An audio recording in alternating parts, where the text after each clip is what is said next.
Students, मैं गोपाल पांडे आप सभी स्टूडेंट्स का अपने चैनल पर वेलकम करता हूं। इंग्लिश मीडियम का ये 14वां लेक्चर है और मैं उम्मीद करता हूं कि आप सभी लोग सारे वीडियो को देख रहे होंगे। मैं सारे वीडियो में बोर्ड प्लस जेई को कवर करते हुए चल रहा हूं और आप लोग से उम्मीद है कि आप लोग सारे वीडियो देख रहे होंगे। जो बच्चे सारे वीडियो नहीं देख रहे हैं, आप सभी लोग से रिक्वेस्ट है आप लोग सारे वीडियो को देखिए और लिख करके पढ़िए और जो भी डाउट होता है वो डाउट्स को व्हाट्सएप पे भेजिए या फिर कमेंट बॉक्स में कमेंट कीजिए। इसके अलावा जैसा उम्मीद है कि नेक्स्ट मंथ में आपकी क्लासेस स्टार्ट हो जाएंगी, तो फिर आप वहाँ पे आराम से डाउट पूछ सकते हैं। तो आप डाउट्स को घेर करके भी रख सकते हैं और जैसे ही क्लास स्टार्ट होता है आप लोग पूछेंगे इस चीज़ को। तो हम लोग पिछले क्लास तक बाबू क्या क्या पढ़ चुके थे। हम लोग आइडियल सोल्यूशन और नॉन आइडियल सोल्यूशन का सब कुछ लगभग देख चुके थे। आज हम लोग नॉन आइडियल सोल्यूशन में थोड़ा सा और एक्स्ट्रा बात करेंगे। तो एक बार मैंने क्या क्या बताया था उसको जल्दी से बोलता हूँ। मैंने बताया था आप लोगों को कि आइडियल सोल्यूशन क्या होता है। आइडियल सोल्यूशन वैसा सोल्यूशन जो कि टेम्परेचर, प्रेशर और कंसंट्रेशन के हर कंडीशन पे रॉल्स लॉ को फॉलो करता है, उसे हम आइडियल सोल्यूशन बोलते हैं।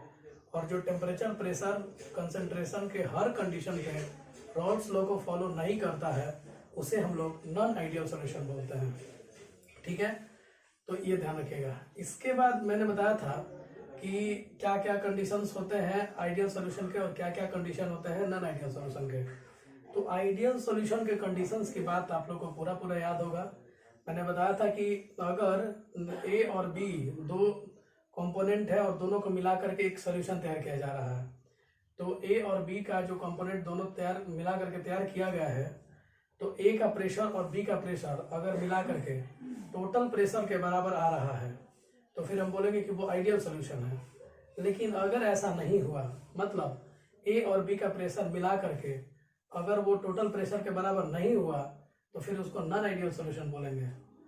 इसके अलावा मैंने बताया था कि अगर आपका वॉल्यूम में कोई चेंज ना हो, तो V1 प्लस V2 बराबर V हो जाए, मतलब टोटल वॉल्यूम ए और बी का नेट वॉल्यूम भी सोल्यूशन के वॉल्यूम के बराबर हो जाए, तो फिर हम बोलेंगे कि ये आइडियल सोल्यूशन है। अगर ऐसा नहीं होता है, मतलब V1 प्लस V2 के बराबर नहीं होता है, तो उसको हम बोलेंगे नॉन आइडियल सोल्यूशन। इसके अलावा मैंने बताया था कि डेल्टा एच मिक्सिंग, तो हीट में क्या चेंज होता है। तो मैंने जैसा आप लोगों को बताया भी था कि ए के इंटरेक्शन को बी तोड़ता था और बी के इंटरेक्शन को ए तोड़ता था, और तब जाकर के एक सॉल्यूशन तैयार होता था। मतलब दो ए के बीच में एक बी आता था और दो बी के बीच में एक ए आता था। और इस तरह से हमने सॉल्यूशन जो तैयार किया था, तो ए के बीच का बॉन्ड टूट रहा था, बी के बीच का बॉन्ड टूट रहा था और ए बी के बीच का बॉन्ड फॉर्म हो रहा था। तो जितना बॉन्ड ब्रेकिंग में एनर्जी लग रहा था, उतना ही ए बी के फॉर्मेशन में एनर्जी रिलीज हो रहा था। बात क्लियर था पूरी तरह से आपको। यानी डेल्टा एच मिक्सिंग यहाँ पे 0 था। यानी अगर हीट में कोई एक्सचेंज नहीं हो रहा है, हीट में कोई चेंजिंग नहीं हो रही है, जितना हीट ऑब्जर्व हो रहा है उतना ही हीट रिलीज हो रहा है, तो फिर आप बोलेंगे कि ये कैसा सॉल्यूशन है, तो ये आपका आइडियल सॉल्यूशन है। ठीक है। अच्छा, अगर ऐसा नहीं होता है, मतलब अब देखो जी, प्रैक्टिकली तो ये बात पॉसिबल ही नहीं है कि मतलब जितना वॉल्यूम हम लोग तो नॉर्मल क्वेश्चंस में जब कंसंट्रेशन टर्म में पढ़ा रहा था, उस टाइम मैंने ये बताया था कि V1 प्लस V2 जोड़ करके V हो जाता था, मैंने 50 ml प्लस 50 ml बराबर 100 ml। लेकिन यहाँ पे क्या है कि हम लोगों को देखना पड़ेगा कि जब दो लोगों को हम एक साथ जोड़ रहे हैं, तो वो दोनों का नेचर क्या है। क्या दोनों एक दूसरे के करीब आ जाएंगे, एक दूसरे से दूर रहेंगे, या फिर दोनों में कोई इंट्रैक्शन नहीं होगा। तो अब देखो, जैसा कि मैंने बताया अभी कि डेल्टा एच मिक्सिंग अगर 0 है तो आइडियल सोल्यूशन, लेकिन डेल्टा एच मिक्सिंग अगर 0 नहीं हुआ तो फिर नॉन आइडियल सोल्यूशन होगा। और ऐसा पॉसिबल है, अगर दो मॉलिक्यूल्स के बीच में इंटरेक्शन ज़्यादा हो जाए तो वो काफ़ी करीब आ जाएंगे, और जैसे वो करीब आएंगे ना, तो नेट वॉल्यूम डिक्रीज कर जाएगा। मतलब वॉल्यूम का वैल्यू जो होगा वो less then V1 plus V2 हो जाएगा, और अगर दूर हो गए तो greater than V1 plus V2 हो जाएगा। तो इस तरह से आप देख सकते हो कि एक हीट ज़्यादा भी रिलीज हो सकता है या हीट ज़्यादा भी ऑब्जर्व हो सकता है। तो दो केसेस हम लोग देखेंगे, एक बार जब ज़्यादा हीट ऑब्जर्व होगा और एक बार जब ज़्यादा हीट रिलीज होगा। ठीक है, तो ये नॉन आइडियल सोल्यूशन। इसके अलावा मैंने बताया था कि ए का इंटरेक्शन अगर बीबी के इंटरेक्शन के बराबर है और इन दोनों का इंटरेक्शन अगर ए बी के इंटरेक्शन के बराबर है तो फिर हम बोल सकते हैं कि ये आइडियल सॉल्यूशन है। लेकिन अगर ऐसा नहीं हुआ, मतलब ए का इंटरेक्शन बीबी के इंटरेक्शन के बराबर नहीं हुआ या वो ए बी के बराबर इंटरेक्शन के बराबर नहीं हुआ, तो फिर ये नॉन आइडियल सॉल्यूशन बनाएगा। और पिछले दिन मैंने नॉन आइडियल सॉल्यूशन में 2 पार्ट बताया था। एक्चुअली में इसका तीसरा पार्ट होता है, लेकिन तीसरा पार्ट बहुत कम इम्पोर्टेंट है। एक ऐसा केस होता है फ्रैक्शनल डिस्टिलेशन, जहाँ पे वो पूरी तरह से वो घटना लागू होती है। ठीक है, तो हम लोग आज देखेंगे नॉन आइडियल सॉल्यूशन के कितने टाइप होते हैं। तो बाबू पिछले दिन मैंने आपको नॉन आइडियल सॉल्यूशन में 2 टाइप बताया था, लेकिन आज मैं इसको 3 टाइप में बता रहा हूँ। तो देखो, नॉन आइडियल सॉल्यूशन 3 तरीके का होता है। एक होता है नॉर्मल डेविएशन रियल सॉल्यूशन, जिसके बारे में बहुत कम चर्चा होती है, लेकिन आज मैं इसको पूरी डिटेल में बताऊंगा आप लोगों को। नॉर्मल डेविएशन रियल सॉल्यूशन, देखो ये थोड़ा सा कम इम्पोर्टेंट है, मैंने बताया भी। और ये लेकिन एक फ्रैक्शनल डिस्टिलेशन एक इम्पोर्टेंट कॉन्सेप्ट है जो कि इस तरह का सॉल्यूशन में लागू होता है। तो इसको हम लोग थोड़ा सा देखेंगे डिटेल में। इसके अलावा एक होता है पॉजिटिव डेविएशन रियल सॉल्यूशन, और एक तीसरा जो है इसको क्या बोलते हैं हम लोग, negative deviation real solution.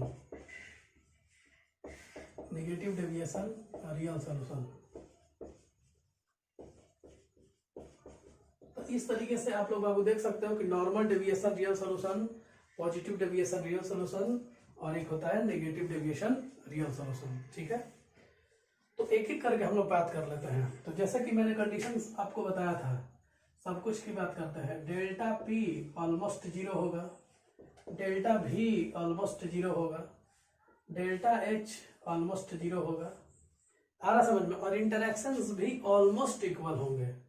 Interactions का नेचर भी मतलब ऑलमोस्ट इक्वल होगा, यानी बोल सकते हो कि ए इंटरेक्शन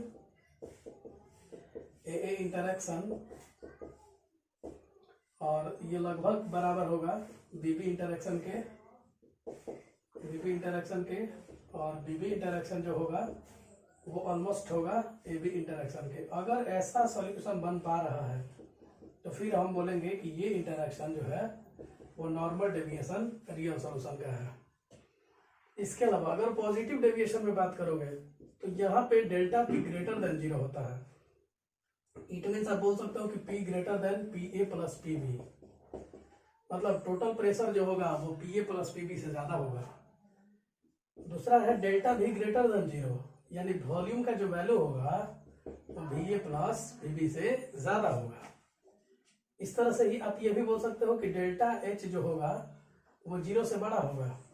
इसका मतलब इसमें हीट ऑब्जॉर्ब ज्यादा होगा, हीट रिलीज कम होगा। heat absorbed will be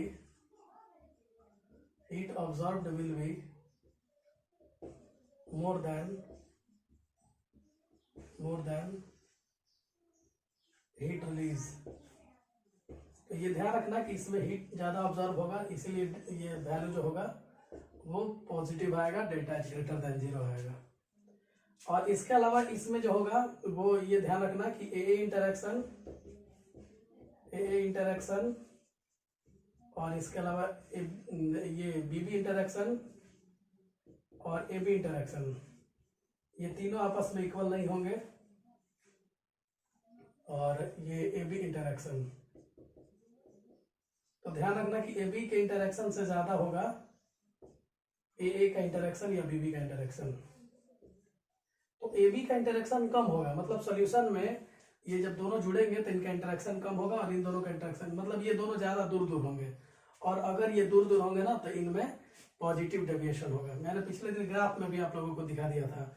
हमारा ग्राफ कुछ कैसा गया था, एक आइडियल सॉल्यूशन के लिए ग्राफ था, ठीक उसके ऊपर गया था तो वो पॉजिटिव डेविएशन बताता था, और एक नीचे गया था तो वो नेगेटिव डेविएशन बताता था। हालांकि आज वो ग्राफ दोबारा मैं बताऊंगा। और नॉर्मल डेविएशन की जो ग्राफ है ना वो कुछ देर में हम लोग अभी देखेंगे। इसी तरीके से निगेटिव डेविएशन रियल सॉल्यूशन में भी बाबू आप लोग लिख सकते हो डेल्टा पी लेस देन 0 यानी P का जो वैल्यू होगा वो PA प्लस PB से भी कम होगा, यानी टोटल प्रेशर का जो वैल्यू होगा वो PA प्लस PB से कम होगा। इसी तरीके से डेल्टा भी 0 से कम होगा और वॉल्यूम जो होगा वो VA प्लस VB से क्या होगा, कम होगा। इसी तरीके से डेल्टा H यहाँ पे लेस देन 0 होगा, it means heat release will be more than heat absorb, यानी ज्यादा हीट रिलीज करेगा इस बार, मतलब पास पास आने वाले हैं। हीट रिलीज विल बी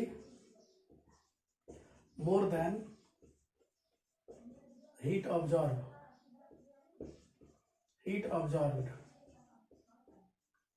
ठीक है, तो ये सारे कंडीशंस को आप ध्यान रखेंगे। और ये डिफरेंस भी आता है क्वेश्चन के, पॉजिटिव डेविएशन रियल सोल्यूशन और नेगेटिव डेविएशन रियल सोल्यूशन में आपको क्या डिफरेंस पता चलता है, तो ये लिख लोगे आप लोग हीट ऑब्जॉर्व। और लास्ट पॉइंट जो इंटरेक्शन वाली बात है कि AA का इंटरेक्शन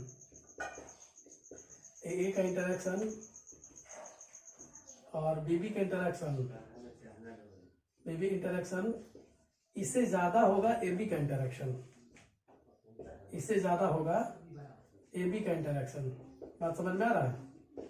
यानी अगर दो मॉलिक्यूल पास पास आकर के एक दूसरे से ज्यादा इंटरेक्ट कर गए इसके तुलना में, AA और BB के तुलना में, तो एक दूसरे के करीब आ गए, तो ऐसे केसेस में नेगेटिव डेविएशन होगा। जैसे इथाइल अल्कोहल और वाटर एग्जांपल में ले सकते हो।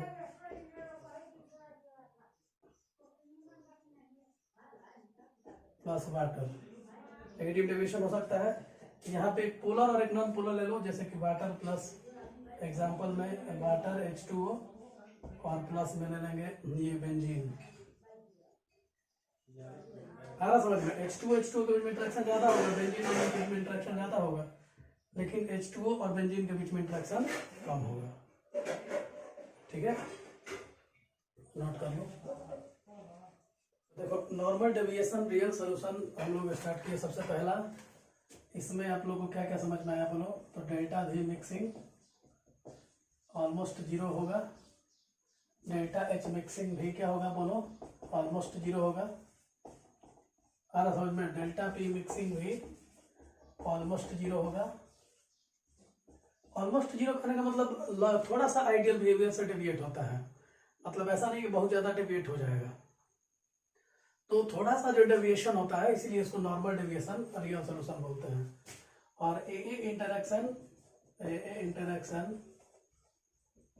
और BB इंटरेक्शन लगभग अप्रोक्सीमेटली इक्वल रहेगा। BB इंटरेक्शन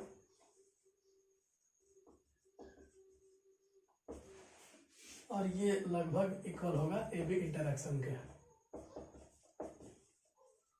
अगर इंटरेक्शन ऑलमोस्ट इक्वल हो रहा है तो फिर आप बोलेंगे normal deviation real solution. Slightly different behaviour, slightly different behavior than an ideal solution। Ideal solution थोड़ा सा डिफरेंट बिहेवियर है, उसमें 0 होता है, ये अप्रोक्स 0 के करीब होता है, तो बहुत ज्यादा फर्क नहीं है। तो अब देखो बाबू, जैसे मान लो कि एक कंपोनेंट हम लिए A, ये कंपोनेंट मेरा ये है मान लो, ठीक है, ये एक लिक्विड है, ये A है, ठीक है, ध्यान देंगे सभी लोग, ये A है, ये तुम्हारा A है, सभी लोग ध्यान से देखोगे। और इसके वेपर्स बन रहे हैं, ऊपर जाओगे तो इसके क्या मिलेंगे, वेपर मिलेंगे। और चूंकि प्योर लिक्विड है ना ये, तो ये प्योर लिक्विड में मैक्सिमम वेपर प्रेशर, ये इसके चलते P0A मिलेगा। नॉर्मल डेविएशन रियल सोल्यूशन में एक बार फिर से आप लोग देख लीजिए, डेल्टा V मिक्सिंग 0 है, डेल्टा H मिक्सिंग 0 है, डेल्टा P मिक्सिंग 0 है, मतलब थोड़ा सा स्लाइटली डिफरेंट बिहेवियर लिखा भी है मैंने then ideal solution. Ideal solution से थोड़ा सा ही डिफरेंट बिहेवियर है। और ये टॉपिक थोड़ा सा इंपॉर्टेंट इसलिए हो जाता है क्योंकि ये आपको फ्रैक्शनल डिस्टिलेशन में पूरी तरह से 100% इम्प्लीमेंटेड होता है, मतलब सिर्फ वही लिक्विड्स फ्रैक्शनल डिस्टिलेशन कर सकते हैं जो कि ये जिनमें नॉर्मल डेविएशन लगता है, मतलब थोड़ा सा आइडियल से डिफरेंट होते हैं, आइडियल से थोड़ा सा ही चेंज करते हैं अपने आप को। तो ये आप लोग समझेंगे बाबू। अब अगर ऐसा मेरे को सोल्यूशन तैयार करना है तो क्या करूं? अब ए एक लिक्विड लिया और ये पी नॉट ए बन गया। इसी तरीके से मान लो एक लिक्विड मैंने बी ले लिया, तो अगर बी लेंगे, ध्यान देना सब लोग, अगर हम बी लेते हैं तो यहाँ सरफेस पे केवल बी मिलेंगे, तो यह बी होगा, ठीक है। और जो वेपर बनेगा यहाँ पे, वो वेपर सिर्फ बी का वेपर है। इसका मतलब इसके चलते जो हमको वेपर मिलने वाला है वो पी नॉट बी मिलने वाला है। तो वेपर का जो वैल्यू होगा वो पी नॉट बी होगा, और ये मैक्सिमम ऑफ प्योर है, मतलब बी कहीं से ज्यादा नहीं हो सकता है। Maximum of pure liquid B. अब इन दोनों को मिलाएंगे तो एक सॉल्यूशन तैयार होगा। ध्यान दीजिएगा, यहाँ पे जैसे हमने इन दोनों को मिक्स किया तो बोलो A B A B A B A B A B A. तो आप देख सकते हो कि ए बी अब मिक्स हो चुका है एक दूसरे से, मतलब ये सॉल्यूशन रेडी हो चुका है। पहले ये सॉल्यूशन नहीं था, ठीक है। और ये सारा का सारा लिक्विड, अभी इसमें दोनों तरह के लिक्विड आ चुके हैं, ए लिक्विड भी है और बी लिक्विड भी है, और ये दोनों मिला करके एक सॉल्यूशन ऐसा तैयार कर रहे हैं कि सॉल्यूशन का नाम है नॉर्मल डेविएशन रियल सॉल्यूशन। तो इसमें अब ध्यान क्या रखना है कि यहाँ जो वेपर मिलेगा ये ए का वेपर है और ये बी का वेपर है, ये ए का वेपर है, ये बी का वेपर है। तो देखो ए का वेपर ज्यादा मिलेगा, ठीक है, बी का वेपर कम मिलेगा। ए का वेपर ज्यादा, बी का वेपर कम। बात समझ में आ रहा है? बी का वेपर कम, ए का वेपर ज्यादा। तो ये तुम्हारा सॉल्यूशन हो गया, और ये सॉल्यूशन जो होगा वो ए प्लस बी होगा, सॉल्यूशन ए प्लस बी बनेगा। तो देखो इस सॉल्यूशन का सबसे बड़ा खासियत ये है कि इसमें, इस तरह के सॉल्यूशन में, मतलब जो पी का वैल्यू होगा वो less than P naught A और greater than P naught B, मतलब बिल्कुल आइडियल सॉल्यूशन की तरह ही होगा। आइडियल सॉल्यूशन में भी हम लोग ये देखे थे कि जो टोटल प्रेशर है वो इन दोनों के बीच में ही होता था। तो इस तरह के ये रियल सॉल्यूशन का भी मतलब टोटल प्रेशर इन दोनों के बीच में ही होगा।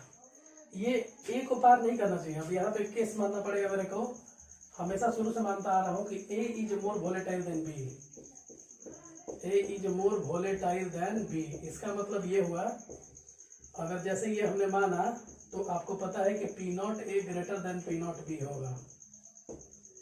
तो अगर ये टोटल प्रेशर की इसकी बात करोगे, टोटल प्रेशर, तो पीटी शुड बी, बोलो, less than P naught A, but PT should be greater than P naught B. यानी टोटल प्रेशर जो सॉल्यूशन का होगा, ये तुम्हारा सॉल्यूशन है, और सॉल्यूशन है तो इसमें कौन कौन है, ए और बी है, ए प्लस बी मिलाकर के ये सॉल्यूशन बना है। तो आप ध्यान रखिएगा कि किस तरह के सॉल्यूशन को आप नॉर्मल डेविएशन रियल सॉल्यूशन बोलेंगे। तो that type of solution in which maximum vapour pressure can not exceed the maximum of more volatile liquid और minimum of less volatile liquid. ऐसा समझ में? तो मैं इसको नोट करो, फिर लिखता हूँ कि वैसा सॉल्यूशन जिसका मैक्सिमम वेपर प्रेशर जो होगा वो ये प्योर लिक्विड में कौन सा, जिसका जो ज्यादा वोलेटाइल है, तो ज्यादा वोलेटाइल है तो इसका वेपर ज्यादा बनेगा। तो पी नॉट ए से ज्यादा प्रेशर का वैल्यू नहीं हो सकता है, और पी नॉट बी से कम भी नहीं हो सकता, ये भी ध्यान रखिएगा। तो आपको पूरा का पूरा आइडियल सॉल्यूशन का फील आ रहा होगा। तो ये ऑलमोस्ट ये आइडियल सॉल्यूशन ही है एक तरह से। आपका आइडियल सॉल्यूशन थोड़ा सा ज्यादा डिफरेंट बिहेवियर है इसका, मतलब प्योरली ये जीरो नहीं हो रहा, अगर जीरो हो गया होता तो फिर इसको भी हम लोग आइडियल सॉल्यूशन बोल सकते थे। तो ये आप लोग लिख सकते हो, डेफिनेशन के रूप में मैंने लिख दिया है यहाँ पे कि वैसे सॉल्यूशन को हम लोग नॉर्मल डेविएशन रियल सॉल्यूशन बोलेंगे जो कि जिसमें इसका जो टोटल वेपर प्रेशर होगा वो मैक्सिमम को पार नहीं करेगा और मिनिमम से कम नहीं होगा। मतलब इस तरह के सॉल्यूशन का जो टोटल वेपर प्रेशर है वो इन दोनों के बीच में रहेगा। तो ये ध्यान रखिएगा कि ये जब ए जो ज़्यादा वोलेटाइल है उसका वेपर प्रेशर और बी जो कम वोलेटाइल है उसके वेपर प्रेशर के बीच में ही इस सोल्यूशन का वेपर प्रेशर रहेगा। तो एक ऐसा सोल्यूशन बनना चाहिए जिसका वेपर प्रेशर इन दोनों के बीच में आना चाहिए, तब जाकर के हम लोग बोल सकते हैं कि वो सोल्यूशन कैसा है। तो नॉर्मल डेविएशन रियल सोल्यूशन है। नोट कर लीजिए इसको जल्दी से। इसके बाद हम लोग इसका ग्राफ देखेंगे, वेपर प्रेशर कंपोजिशन ग्राफ, और फिर हम लोग देखेंगे बॉइलिंग पॉइंट के साथ ये कंपोजिशन ग्राफ। पहले नोट करो। तो देखो आप लोग के सामने मैंने ग्राफ यहाँ ड्रॉ कर दिया है, मैं समझा दे रहा हूँ इस ग्राफ को पूरी तरह से। अभी हम लोग वेपर प्रेशर वर्सेस कंपोजिशन का ग्राफ देख रहे हैं यहाँ पे, और वेपर प्रेशर वर्सेस कंपोजिशन का ग्राफ हम लोग पहले भी देख चुके हैं। तो वो जितना भी देखे थे हम लोग आइडियल सॉल्यूशन के ग्राफ देखे थे, या पिछले क्लास में हमने नॉन आइडियल के लिए भी बताया था। तो आज थोड़ा सा ग्राफ को और एनालिसिस करेंगे हम लोग, और ज़्यादा से ज़्यादा आप लोग समझने की कोशिश करेंगे।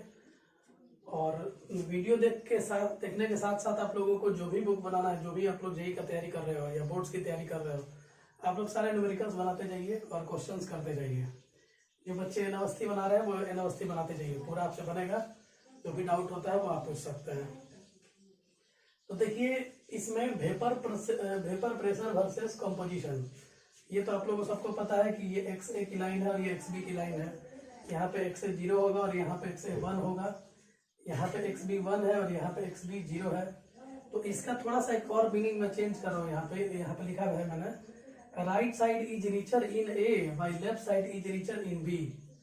अब देखो जी, ये जो A वाला पोर्शन है वो इधर रिच है, मतलब A ज्यादा से ज्यादा इधर मिल रहा है, क्योंकि यहाँ मोल फ्रैक्शन इधर ज्यादा है। ठीक है, A का मोल फ्रैक्शन इधर ज्यादा है, तो इसका मतलब ये रिचर है।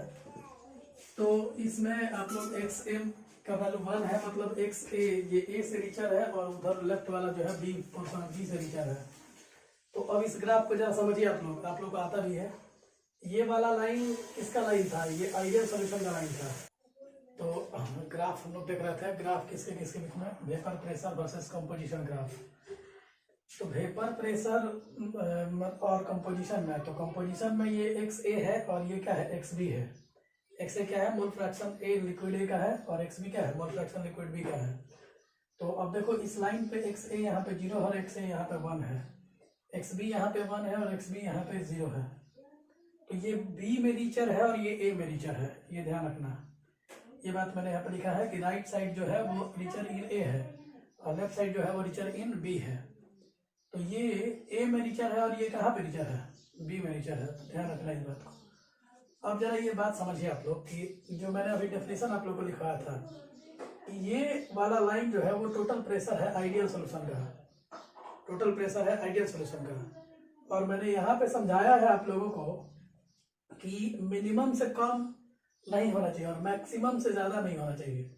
तो बस देखो इसका ग्राफ भी एकदम आइडियल सॉल्यूशन की तरह ही है। तो इसमें भी ये बात को ध्यान में रखा गया है कि कभी भी इस पॉइंट को पार ना करे, P0 A को पार नहीं करना चाहिए ग्राफ। तो ग्राफ हमेशा P0 A से नीचे की तरफ ही रहेगा और यहाँ P0 B से ऊपर ही की तरफ ही रहेगा। मतलब ये कभी P0 B से नीचे नहीं आ सकता और यहाँ पे P0 A से ऊपर नहीं जा सकता। तो इसमें ध्यान रखिएगा इस बात को कि ग्राफ को हम लोग जो नॉर्मल डेविएशन रियल सोल्यूशन का जो हमारा ग्राफ होगा वो हमेशा इन दोनों के बीच में ही रहेगा। ठीक है, इसके अलावा मान लो कि कोई टेम्परेचर हम लोग लिए और किसी टेम्परेचर पे T1 पे मान लो कि ये लिक्विड का लाइन है यहाँ पे, इसके ऊपर। अच्छा, ये भी मैंने बताया था आप लोगों को, एक बबल पॉइंट और ड्यू पॉइंट का कॉन्सेप्ट समझाया था। तो ये आपका बबल पॉइंट का काम कर रहा है और ये आपका ड्यू पॉइंट का काम कर रहा है। मतलब इधर सारा लिक्विड है और इधर सारा क्या है, वेपर है, और इन दोनों के बीच में क्या है, लिक्विड और वेपर है, और दोनों इक्विलिब्रियम पे है। याद होगा आप सबको। तो बस इसमें ध्यान रखिएगा कि ये T1 टेम्परेचर माने एक फिक्स टेम्परेचर पे ये लिक्विड भी मिल रहा है और ये वेपर भी मिल रहा है। तो मान लो कि लिक्विड का कंपोजिशन, जो दो लिक्विड थे उसका इस पॉइंट पे XA है और ये XB है, मोल फ्रैक्शन। और इसी टेम्परेचर पे थोड़ा सा आगे बढ़िए तो आप देखते हैं कि यहाँ पे आपको वेपर भी मिल जा रहा है। तो लिक्विड भी मिला और आपको वेपर भी मिला, और इसी टेम्परेचर पे वेपर का जो कंपोजिशन है वो YA और YB है। ठीक है, तो इस तरीके से इस ग्राफ को हम लोगों ने तैयार किया है। यहाँ तक कोई दिक्कत नहीं है। आगे आप लोग देखिए, आगे हमारा जो ग्राफ है, ये graph boiling point versus composition graph है। Boiling point versus composition graph. तो इसके जानने के पहले ये आप जान लीजिए कि वेपर प्रेशर जो होता है वो बॉइलिंग पॉइंट के इनवर्सली प्रोपोर्शनल होता है। यानी जिसका वेपर प्रेशर ज्यादा होगा उसका बॉइलिंग पॉइंट कम होगा, और जिसका बॉइलिंग पॉइंट कम होगा उसका वेपर प्रेशर ज्यादा होगा। तो वेपर प्रेशर ज्यादा, बॉइलिंग पॉइंट कम, वेपर प्रेशर कम, बॉइलिंग पॉइंट ज्यादा। तो ये दोनों बातें आप लोग याद रखेंगे, ठीक है। और जब ग्राफ पे आप आएंगे तो देखो, ये वेपर प्रेशर ज्यादा था तो इसका बॉइलिंग पॉइंट कम हो जाएगा, ठीक है। और इसका वेपर प्रेशर कम था तो इसका बॉइलिंग पॉइंट क्या होगा, ज्यादा हो जाएगा। तो इस तरीके से आप इस ग्राफ को देख सकते हो। ये बॉइलिंग पॉइंट है वाई एक्सिस पे, बॉइलिंग पॉइंट, और ये नीचे में कंपोजिशन है। फिर वही बात कि एक्स ए यहाँ पे 0 है और एक्स बी यहाँ पे 1 है। यहाँ पे एक्स ए 1 है और यहाँ पे एक्स बी 0 है। तो ये वाला पोर्शन जो है बी में रीचर है और ये वाला पोर्शन जो है वो ए में रीचर है, ठीक है। तो इस पर्टिकुलर पॉइंट पे, इस पर्टिकुलर टेम्परेचर T1 पे ये लिक्विड है और इसी टेम्परेचर पे ये वेपर है। तो यहाँ पे भी सेम बात जो वहां पे मैंने समझाया है। फर्क इतना है कि वो vapour pressure versus composition diagram था और ये boiling point versus composition diagram है। तो इसमें बस तुम्हें ये ध्यान रखना है। अब चलो, तो मान लो कि T1 टेम्परेचर तुमने मेंटेन रखा। तो T1 टेम्परेचर जब तुमने मेंटेन रखा है तो इस पे ये लिक्विड है और ये तुम्हारा ये वेपर का कंपोजिशन है, मतलब वेपर का मोल फ्रैक्शन है। अब अगर एक बात सोचो कि T1 पे अगर आप इसको बॉयल कर रहे हो सॉल्यूशन को, तो सॉल्यूशन को जब आप बॉयल करेंगे तो वेपराइजेशन का केस बढ़ेगा। ए भी वेपराइज करेगा और बी भी वेपराइज करेगा। अब तुमको पता है कि A is more volatile than B, A is more volatile than B. इस बात को आप लोग कहीं लिख लीजिए कि हमारा इस केस में हमें ये मान करके चलना है कि ए मेरा ज्यादा वोलेटाइल है, A is more volatile than B. अगर ए ज्यादा वोलेटाइल है इसका मतलब आप क्या समझ रहे हैं कि वेपर ए का ज्यादा बन रहा होगा और बी का कम बन रहा होगा। इसका मतलब ये कंपोनेंट धीरे धीरे किसका कम हो रहा है, तो एक्स ए कम होते जा रहा है। क्योंकि वजह क्या है कि ए ज्यादा वेपराइज हो रहा था, ए ज्यादा मात्रा में वेपर के रूप में निकलते जा रहा है, तो बच कौन रहा है, तो बच रहा है बी। यानी इस T1 टेम्परेचर पे आप देखेंगे कि ये रिचर होते जा रहा है, मतलब थोड़ा सा बी की मात्रा बढ़ गई और ए की मात्रा कम हो गई। अब बताओ, इधर जाते हैं तो बी की मात्रा बढ़ती है और इधर आते हैं तो ए की मात्रा बढ़ती है। तो अब जैसे हमने T1 टेम्परेचर मेंटेन रखा, ए ज्यादा वेपराइज हो गया, मतलब ए की मात्रा कम हो गई और बी की मात्रा बढ़ गई। अब जैसे ऊपर बढ़े इसका मतलब कि बॉइलिंग पॉइंट बढ़ गया। अब बॉइलिंग पॉइंट बढ़ा तो मान लो कि यहाँ पे T2 टेम्परेचर हो गया। T2 टेम्परेचर अभी हमने जैसे ही मेंटेन किया, हम क्या देखते हैं कि फिर से वही स्थिति हो गई। अब वेपर बनने लगे दोनों के, ए का भी वेपर बन रहा है, बी का भी वेपर बन रहा है। तो ए चूंकि ज्यादा वोलेटाइल नेचर का है तो ए के ज्यादा से ज्यादा वेपर बन रहे हैं और बी के कम से कम वेपर बन रहे हैं।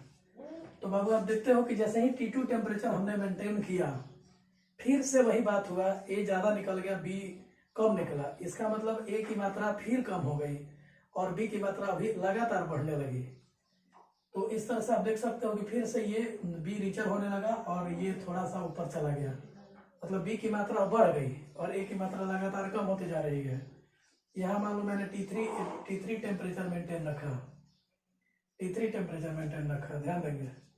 तो इसी तरीके से जैसे जैसे हम लोग ये एक टेम्परेचर कांस्टेंट करके और जैसे ही हम लोग वेपराइजेशन कराएंगे तो ए की मात्रा लगातार कम होते जाएगी, लगातार कम होते जाएगी और बी की मात्रा लगातार बढ़ेगी और बी की मात्रा बढ़ेगी, मतलब हम लोग इधर की तरफ बढ़ेंगे। और फाइनली आप देखेंगे कि टेम्परेचर जैसे जैसे आप बढ़ाते जाएंगे, टेम्परेचर जैसे जैसे बढ़ाते जाएंगे, फाइनली इस पॉइंट पे पहुंचेगा। और जब इस पॉइंट पे पहुंचेगा तो आपको साफ साफ दिख रहा है कि ए पूरी तरह से खत्म हो चुका है और पूरी तरह से बी आ चुका है। इसका मतलब ये पूरा का पूरा लिक्विड जो था वो पूरा का पूरा लिक्विड आ चुका है और सारा का सारा वेपर खत्म हो चुका है। तो इस तरीके से आप देखिए लगातार टेम्परेचर बढ़ाते बढ़ाते बढ़ाते हम लोग इस पर्टिकुलर पॉइंट पे पहुंच गए। इसी तरीके से आप एक बात समझो कि जितना आपने वेपर बनाया है क्या आपका सारा वेपर वेस्ट हो रहा है। तो आपको पता है बाबू कि ये रिएक्शन, ये जो भी आप काम कर रहे हो, ये तो एक बात तो है कि अपने आप स्पॉन्टेनियस हो रहा है, इसमें कुछ भी आप नहीं कर रहे हैं।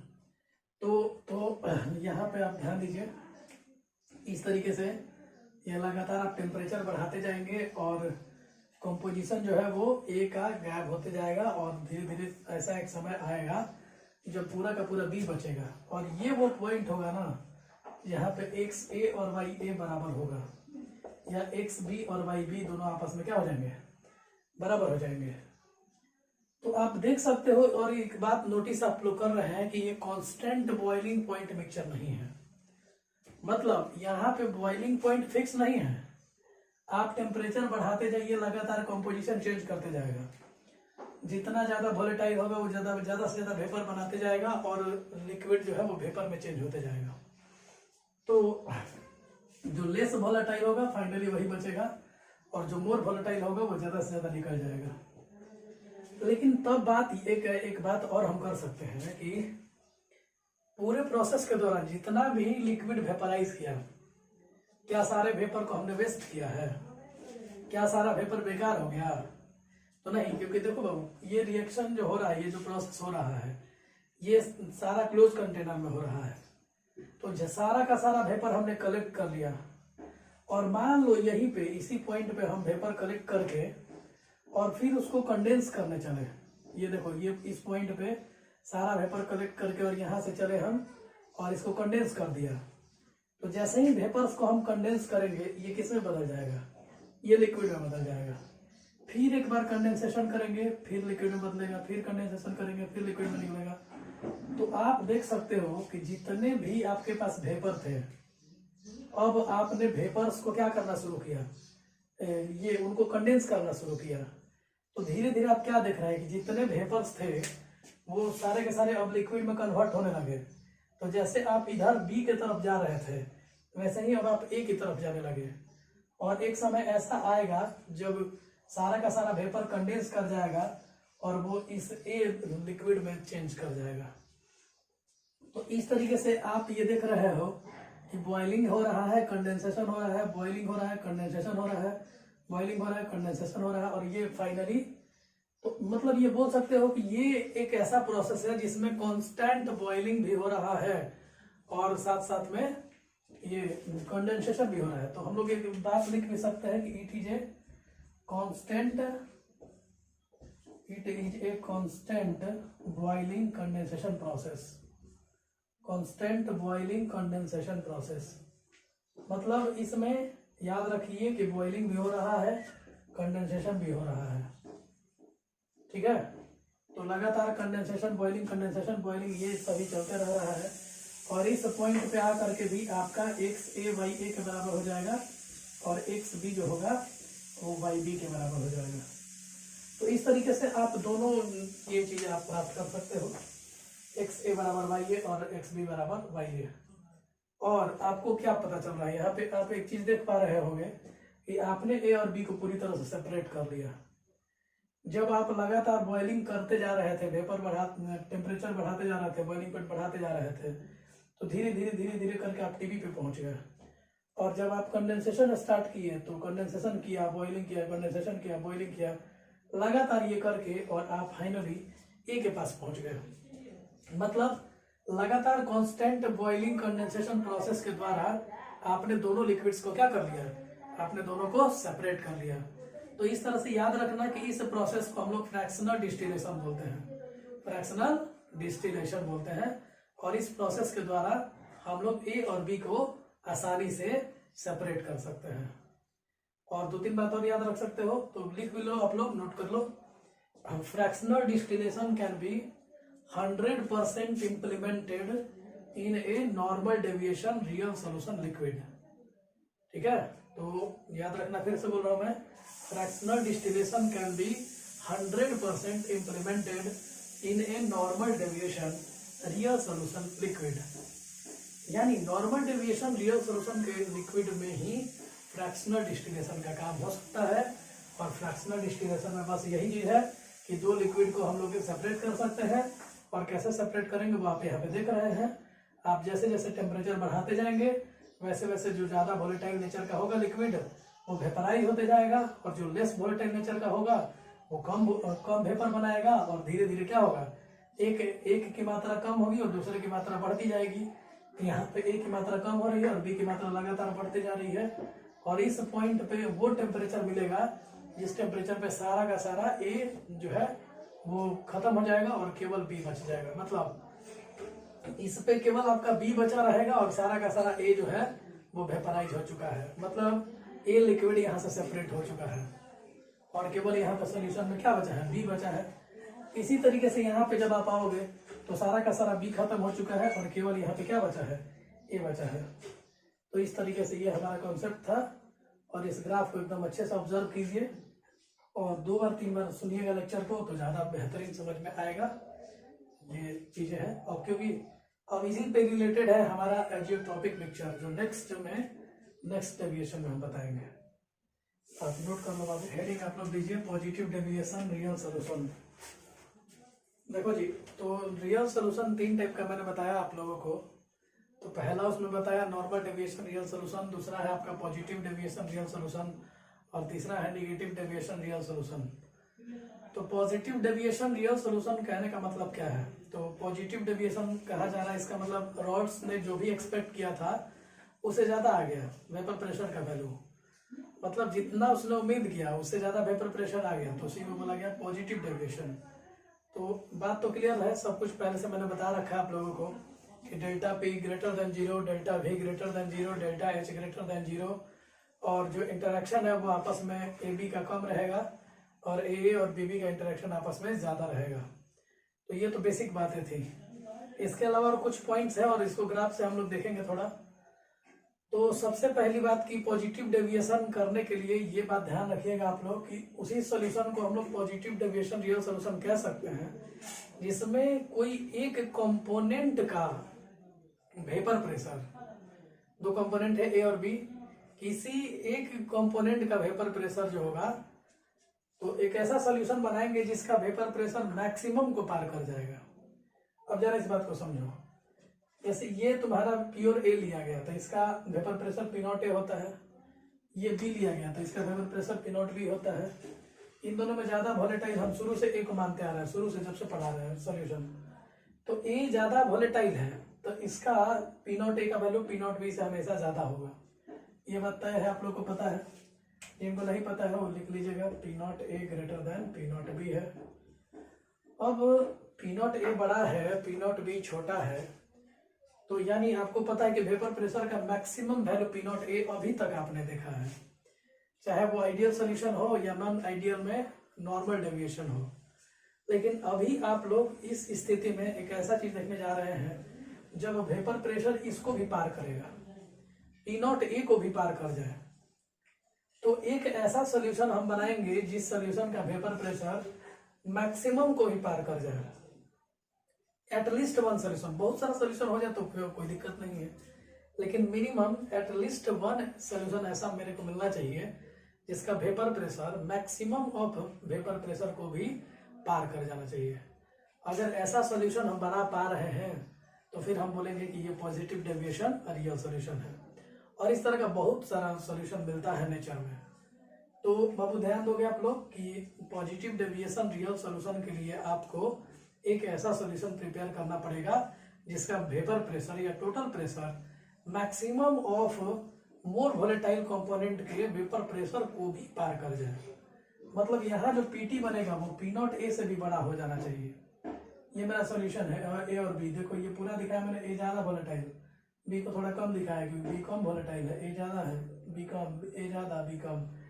तो इस तरीके से आप लोग ये दिमाग लगा सकते हो। तो आपसे कोई पूछे कि बाबू बताओ कि पॉजिटिव डेविएशन रियल सोल्यूशन से आप क्या समझते हो, तो बोलोगे कि वैसा सोल्यूशन जिसका वेपर प्रेशर या एक सिंगल सोल्यूशन भी ऐसा मेरे को मिल जाए जिसका वेपर प्रेशर उस मैक्सिमम वोलेटाइल कंपोनेंट के मैक्सिमम वेपर प्रेशर को भी एक्सीड कर जाए।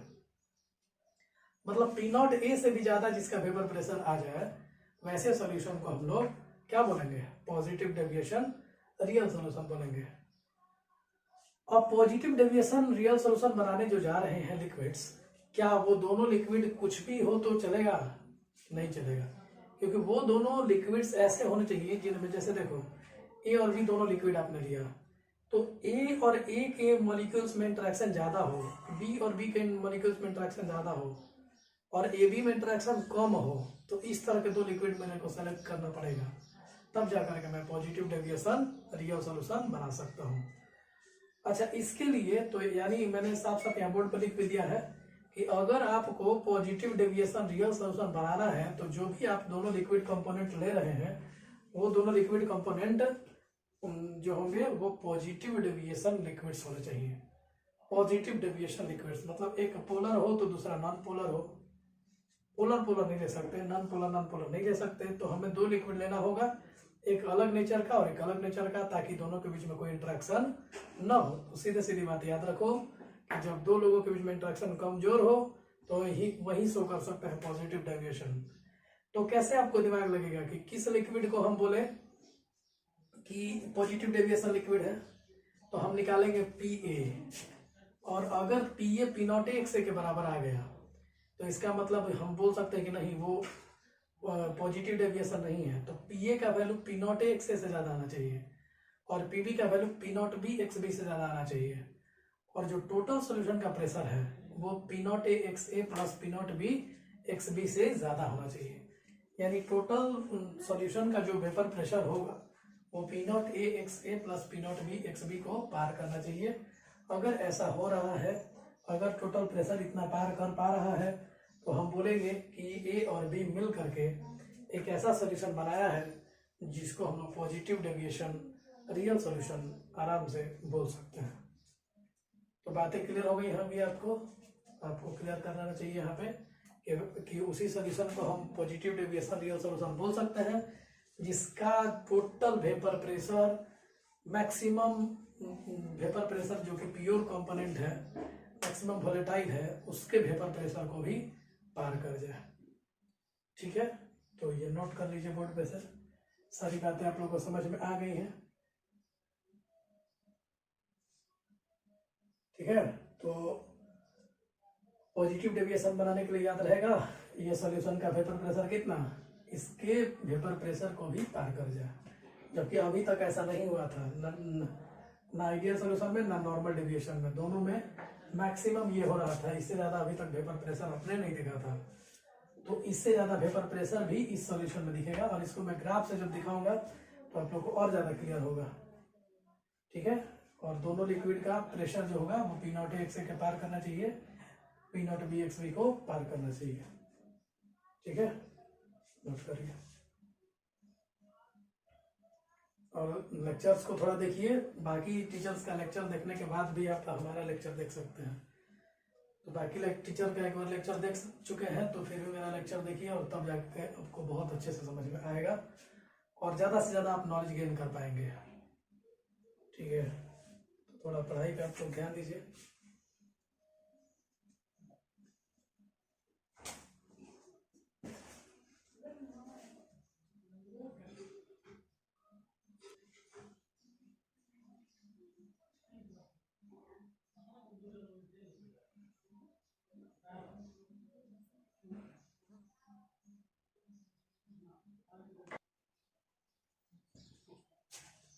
पॉजिटिव डेविएशन रियल सॉल्यूशन को हम लोग ग्राफ के द्वारा देखते हैं। ठीक है, तो ग्राफ में जब आप देखते हैं तो आप देख सकते हैं यहाँ पे P0 B से P0 A, ये आपको पता है ये कौन सा सॉल्यूशन है, ये आइडियल सॉल्यूशन वाली लाइन है,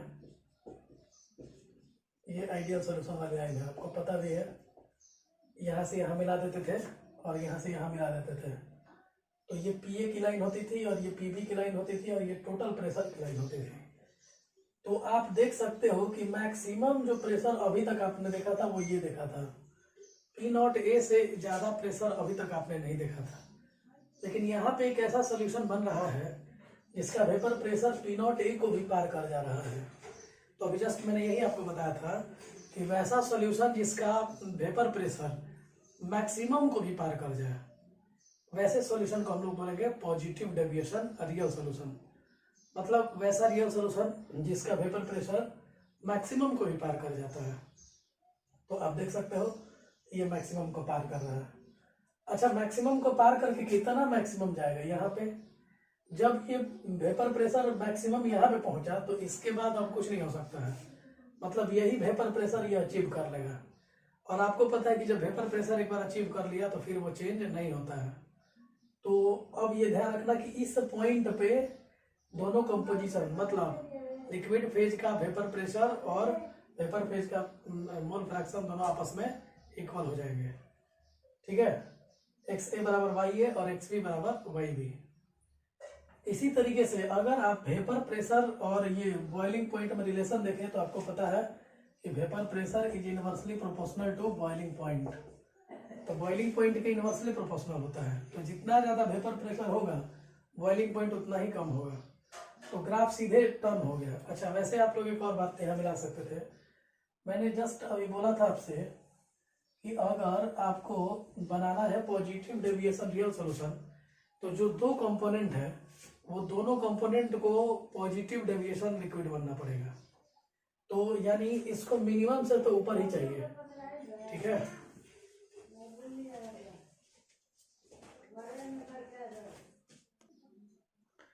तो इसको आप मिला दीजिए ग्राफ से। तो ये वाला पॉइंट यहाँ से यहाँ मिला दिया आपने, और यहाँ से फिर ये वाला पॉइंट ऐसे मिला देंगे। तो ये लिक्विड वाली लाइन है और ये वेपर वाली लाइन है। ये भी आपका कौन सा लाइन है, ये लिक्विड वाला लाइन है, और ये कौन सा लाइन है, वेपर वाला लाइन। जिन बच्चे को ये नहीं समझ में आ रहा कि लिक्विड वेपर कैसे डिसाइड कर रहे हैं, तो आपको पता है कि लिक्विड को अगर वेपर में बदलना है तो आपको प्रेशर घटाना पड़ता है। लिक्विड को वेपर में अगर बदलना है तो आपको प्रेशर क्या करना पड़ता है, घटाना पड़ता है। वेपर को अगर लिक्विड में बदलना है तो प्रेशर बढ़ाना पड़ता है, और ऊपर में प्रेशर बढ़ता है। तो ये ध्यान रखिएगा हमेशा। बॉइलिंग पॉइंट कंपोजिशन में आओगे तो जस्ट अपोजिट हो जाएगा इसका ग्राफ। ठीक है, ये देखो, और इस पॉइंट को यहाँ मिला दो। तो इस तरीके से ये लिक्विड वाली लाइन हो गई और ये वेपर वाली लाइन हो गई, ये भी वेपर वाली लाइन हो गई। और ये वाला लाइन जो टोटल प्रेशर का, टोटल सॉल्यूशन का, जब आइडियल सॉल्यूशन लेते थे तो ये उसके लिए लाइन होता था, जैसा कि ये जस्ट अपोजिट लाइन है ये। तो वेपर प्रेशर और बॉइलिंग पॉइंट में ठीक अपोजिट रिलेशन है। यही वजह है कि ग्राफ उसका उस तरीके का होगा और इसका ग्राफ जस्ट अपोजिट होगा। तो आप यह देख सकते हो। और ये मिनिमम बॉइलिंग पॉइंट है, ये मिनिमम बॉइलिंग पॉइंट है। जरा समझिए इस बात को। यहाँ पे आ करके मिनिमम बॉइलिंग पॉइंट जब आ गया, तो जब बॉइलिंग पॉइंट मिनिमम स्थिति में पहुंच गया बाबू, तो क्या उसके बाद भी बॉइलिंग पॉइंट घटा रहा है क्या? तो उसके बाद बॉइलिंग पॉइंट घट नहीं रहा है। और जब बॉइलिंग पॉइंट डिक्रीज नहीं कर रहा है, इसका मतलब आप क्या समझते हैं? इसका मतलब ये लास्ट होगा, अब इसके बाद कोई वेपर बनने वाला नहीं है, इससे नीचे अब हम नहीं जाएंगे। मतलब ये वो पॉइंट होगा जहां पे दोनों फेज का मोल फ्रैक्शन सेम होगा। मतलब लिक्विड फेज का भी मोल फ्रैक्शन और वेपर फेज का भी मोल फ्रैक्शन दोनों आपस में क्या होंगे? सेम होंगे। अगर जिस पॉइंट पे दोनों का ये मोल फ्रैक्शन सेम होता है, उस पॉइंट को हम लोग मिनिमम बॉइलिंग पॉइंट कह रहे हैं। और इस पॉइंट पे क्या होगा कि अब और हम सेपरेट नहीं कर सकते थे। जैसे हम फ्रैक्शनल डिस्टिलेशन में क्या करते थे कि हम लोग एक जैसे यहीं पे एक बार और वही काम करते थे। देखो, जैसे मान लो इस पॉइंट पे आए, तो ये मान लो T1 टेम्परेचर था, तो इस टेम्परेचर पे हमको क्या क्या मिला? दोनों चीज मिल गया। यहाँ पे देखा तो XA YA मिला, और यहाँ पे देखा तो YA YB मिला। फिर हमने क्या किया, यहाँ पे फिर कंडेंस किया, फिर बॉइलिंग किया, फिर कंडेंस किया, फिर बॉइलिंग किया, फिर कंडेंस किया, फिर बॉइलिंग किया, फिर कंडेंस किया, फिर बॉइलिंग किया, फिर कंडेंस किया, फिर बॉइलिंग किया। और फाइनली आप देख सकते हो कि यहीं पे आकर के, और ये पूरा का पूरा जो है जितना लिक्विड था सारा वेपराइज हो जाएगा, और जितना वेपर था सारा का सारा लिक्विफाई हो जाएगा। क्योंकि देखो, अगर आप थोड़ा सा टेम्परेचर बढ़ाओगे तो कंपोजिशन कम होगा, ए का कंपोजिशन कम होगा, बी बढ़ते जाएगा। टेम्परेचर आप बढ़ाते जाओ तो आपका ए का कंपोजिशन कम होते जाएगा, बी का कंपोजिशन बढ़ते जाएगा। और फाइनली आप देखेंगे कि यहाँ पे आपको मिल जाता था T0B मिल जाता था, और यहाँ पे आपको मिलता था T0A। लेकिन इस बार हम लोग T0A पे नहीं पहुंच पाएंगे, क्योंकि जैसे ही हम मिनिमम बॉइलिंग पॉइंट पे पहुंचे तो अब इसके बाद वहां जाने का कोई मतलब ही नहीं है, क्योंकि ये मिनिमम पॉइंट पे आ चुके हैं। और यहाँ पे एक्स ए और वाई ए बराबर हो चुका है, एक्स बी और वाई बी बराबर हो चुका है, मतलब दोनों का मोल फ्रैक्शन आपस में इक्वल हो चुका है। अब अगर ऐसा हुआ है तो इसका मतलब ये है कि सारा का सारा लिक्विड एक ही बार में वेपर बन जाएगा और सारा का सारा वेपर लिक्विड बन जाएगा। तो अगर टोटल लिक्विड एक बार में वेपर बन जाए, टोटल वेपर एक बार में लिक्विड बन जाए जिस पॉइंट पे, तो फिर क्या आप उसको सेपरेट कर सकते हैं? तो उसको सेपरेट करना संभव नहीं है। तो यही वजह है कि यहाँ पे फ्रैक्शनल डिस्टिलेशन का कॉन्सेप्ट नहीं लग पाता है। फ्रैक्शनल डिस्टिलेशन में हम लोग बी को सेपरेट कर पाते थे अलग, ए को सेपरेट कर पाते थे अलग। यहाँ पे कुछ हद तक तीन मिल सकता है इधर में, लेकिन अगर चाहे कि बी और ए को पूरी तरह सेपरेट करें तो ये पूरा सेपरेशन पॉसिबल नहीं है, क्योंकि ए और बी को सेपरेट करना यहाँ पॉसिबल अब नहीं है पूरी तरह से। बी थोड़ी मात्रा में सेपरेट हो भी रहा है, लेकिन ए को पूरी तरह सेपरेट नहीं कर पाओगे, क्योंकि अब इसके बाद दोनों का वेपर प्रेशर जो है वो सेम हो चुका है। ये लिक्विड फेज में और वेपर फेज में दोनों में जा चुका है। तो अब वो जितना लिक्विड था मेरे पास सारा का सारा वेपर बन गया और सारा वेपर जो है वो लिक्विड बन चुका है। तो अब यहाँ पे सेपरेशन पॉसिबल नहीं है। और फ्रैक्शनल डिस्टिलेशन तो यहाँ पे लग भी नहीं सकता है, क्योंकि जब तक दोनों लिक्विड सेपरेट नहीं हो जाते हैं फ्रैक्शनल डिस्टिलेशन का कॉन्सेप्ट यहाँ पे नहीं लग सकता है। तो आज से आप लोग याद रखिएगा इस बात को कि जिस मिनिमम बॉइलिंग पॉइंट पे वेपर फेज का कंपोजिशन लिक्विड फेज के कंपोजिशन के बराबर हो गया है, मतलब हम लिख सकते हैं कि at the minimum boiling point, at the minimum boiling point composition bracket में लिख सकते हैं mole fraction of liquid phase becomes equal to vapour phase. ठीक है, मिनिमम बॉइलिंग पॉइंट पे लिक्विड फेज का मोल फ्रैक्शन वेपर फेज के equal हो गया है। So it is difficult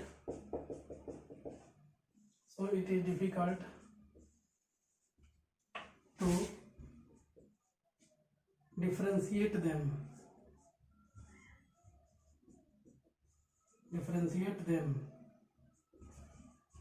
at that particular point,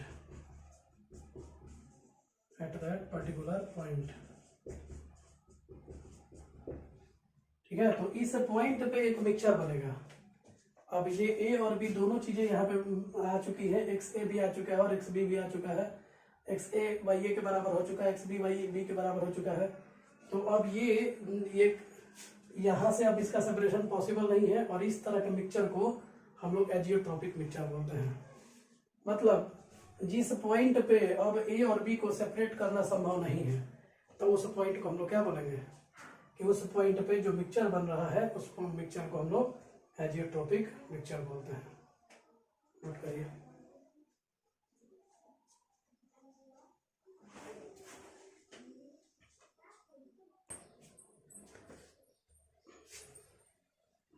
चलो नोट कर लिए लोग। तो इस तरह से आप देख सकते हो कि क्या क्या हो रहा है यहाँ पे। तो यहाँ पे टेम्परेचर T1 था, जैसे पिछले स्थिति में हमने फ्रैक्शनल डिस्टिलेशन जो कराया था, तो फ्रैक्शनल डिस्टिलेशन में हम क्या करा रहे थे, इस टेम्परेचर पर रखा था तो लिक्विड वेपर जो भी था, दो लिक्विड है दोनों वेपर बन रहे हैं। अब ए है और बी है, तो ए ज़्यादा वोलेटाइल है तो ज़्यादा वेपर बनेगा, और बी कम वेपर बनेगा तो बी की मात्रा ज़्यादा हो रही है और ए की मात्रा कम हो रही है। तो आपको मैंने बताया था कि ये मेरा धीरे धीरे इधर की तरफ मूव करेगा। तो इस टेम्परेचर पे बी रिचर हो रहा है और ए कम होते जा रहा है। तो फिर हम थोड़ा देर के लिए टेम्परेचर और बढ़ाएं, टेम्परेचर और बढ़ा T1 की जगह T2 हो जाए, तो फिर क्या होगा, और बी रिचर होते जाएगा, बी रिचर, और यहाँ पे T0 भी मिलेगा। लेकिन जब यहाँ पे हमने कंडेंसेशन चालू किया, तो कंडेंसेशन करके हमने ये इन्हें लिक्विड में बदल दिया। तो जितना वेपर हमने यहाँ कलेक्ट किया था सबको कंडेंस करा के लिक्विड बदलते जा रहे हैं। तो ये condensation, vaporisation, condensation, vaporisation, condensation, vaporisation, और करते करते देखो इस पॉइंट पे आ गए। और इस पॉइंट पे अब ये ऐसा पॉइंट है जहाँ पे अब दो लिक्विड को सेपरेट करना काफ़ी मुश्किल होने लगा, क्योंकि ये एक ऐसा पॉइंट है जहाँ पे बॉइलिंग पॉइंट मिनिमम हो गया है। तो ये ध्यान रखना, constant minimum boiling point mixture, constant minimum boiling point mixture, boiling point mixture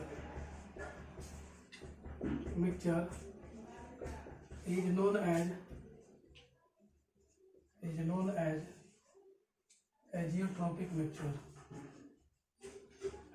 azeotropic mixture। तो कांस्टेंट मिनिमम बॉइलिंग पॉइंट को हम लोग एजियोट्रोपिक मिक्सचर कहते हैं।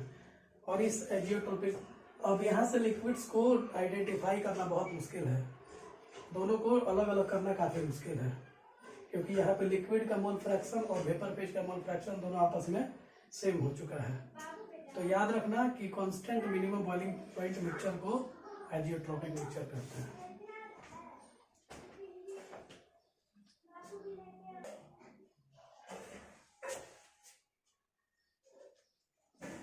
तो एजियोट्रोपिक मिक्सचर याद रखेगा इससे आप लोग कि constant minimum boiling point mixture को हम लोग कहते हैं एजियोट्रोपिक मिक्सचर। और एजियोट्रोपिक मिक्सचर को सेपरेट करना काफी मुश्किल है। मतलब आप बोल सकते हो कि एजियोट्रोपिक मिक्सचर वो मिक्सचर होता है जिसमें दो लिक्विड्स को सेपरेट करना काफी मुश्किल है, क्योंकि लिक्विड्स लगातार वेपर में चेंज होते जाते हैं और वेपर्स लगातार लिक्विड में चेंज होते जाते हैं, क्योंकि दोनों का कंपोजिशन आपस में क्या हो चुका है, सेम हो चुका है।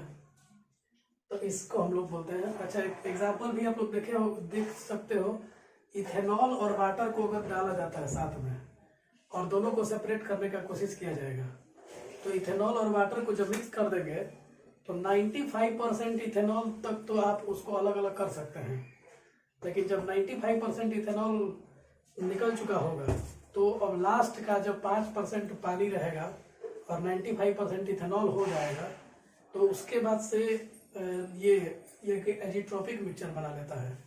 मतलब 95% इथेनॉल और 5% वाटर यदि आप ले करके उसको एक सॉल्यूशन तैयार कर लेते हैं तो समझ लीजिए कि वो एक एजियोट्रोपिक मिक्सचर बनाएगा, और उनको फिर से हम अलग अलग नहीं कर पाएंगे, चाह करके उसको अलग अलग सेपरेट नहीं कर सकते हैं। तो याद रखना कि 95% इथेनॉल एंड 5% वाटर दोनों मिक्स करके एक एजियोट्रोपिक मिक्सचर फॉर्मेशन करेंगे, एजियोट्रोपिक मिक्सचर फॉर्म करेंगे। ठीक है, तो ये ध्यान रखिएगा। और इसके बाद एक बात और दिमाग में डाल सकते हो कि फ्रैक्शनल डिस्टिलेशन यहाँ पे क्यों इम्प्लीमेंटेड नहीं है। तो फ्रैक्शनल डिस्टिलेशन यहाँ इम्प्लीमेंटेड इसलिए नहीं है क्योंकि फ्रैक्शनल डिस्टिलेशन में दोनों में से किसी एक का कम होता है, एक का ज़्यादा होता है। एक का वेपर फेज कम होते जाता है तो दूसरे का वेपर फेज ज़्यादा होते जाता है। तो इस तरीके से आप देख सकते हो कि दोनों मतलब एक कम होगा तो एक ज़्यादा होगा, इसलिए वहाँ फ्रैक्शनल डिस्टिलेशन पॉसिबल है।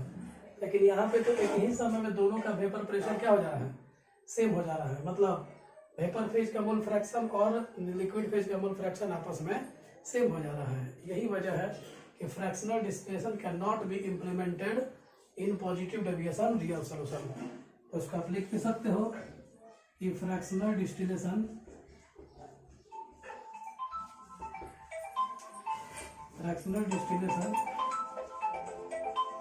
cannot be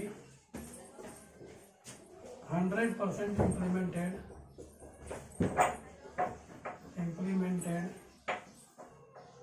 in a positive deviation real solution।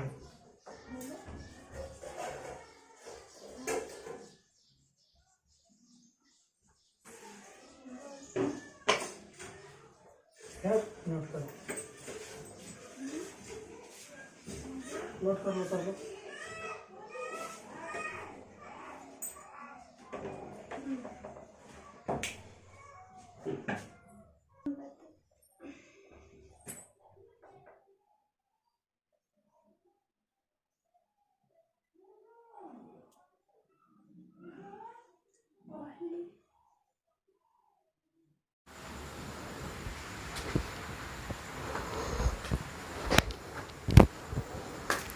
तो हम लोग पॉजिटिव डेविएशन रियल सोल्यूशन देख चुके थे, और पॉजिटिव डेविएशन रियल सोल्यूशन में हम लोग लास्ट पॉइंट एक नोट कर लीजिए आप लोग कि fractional distillation can not be implemented in positive deviation real solution.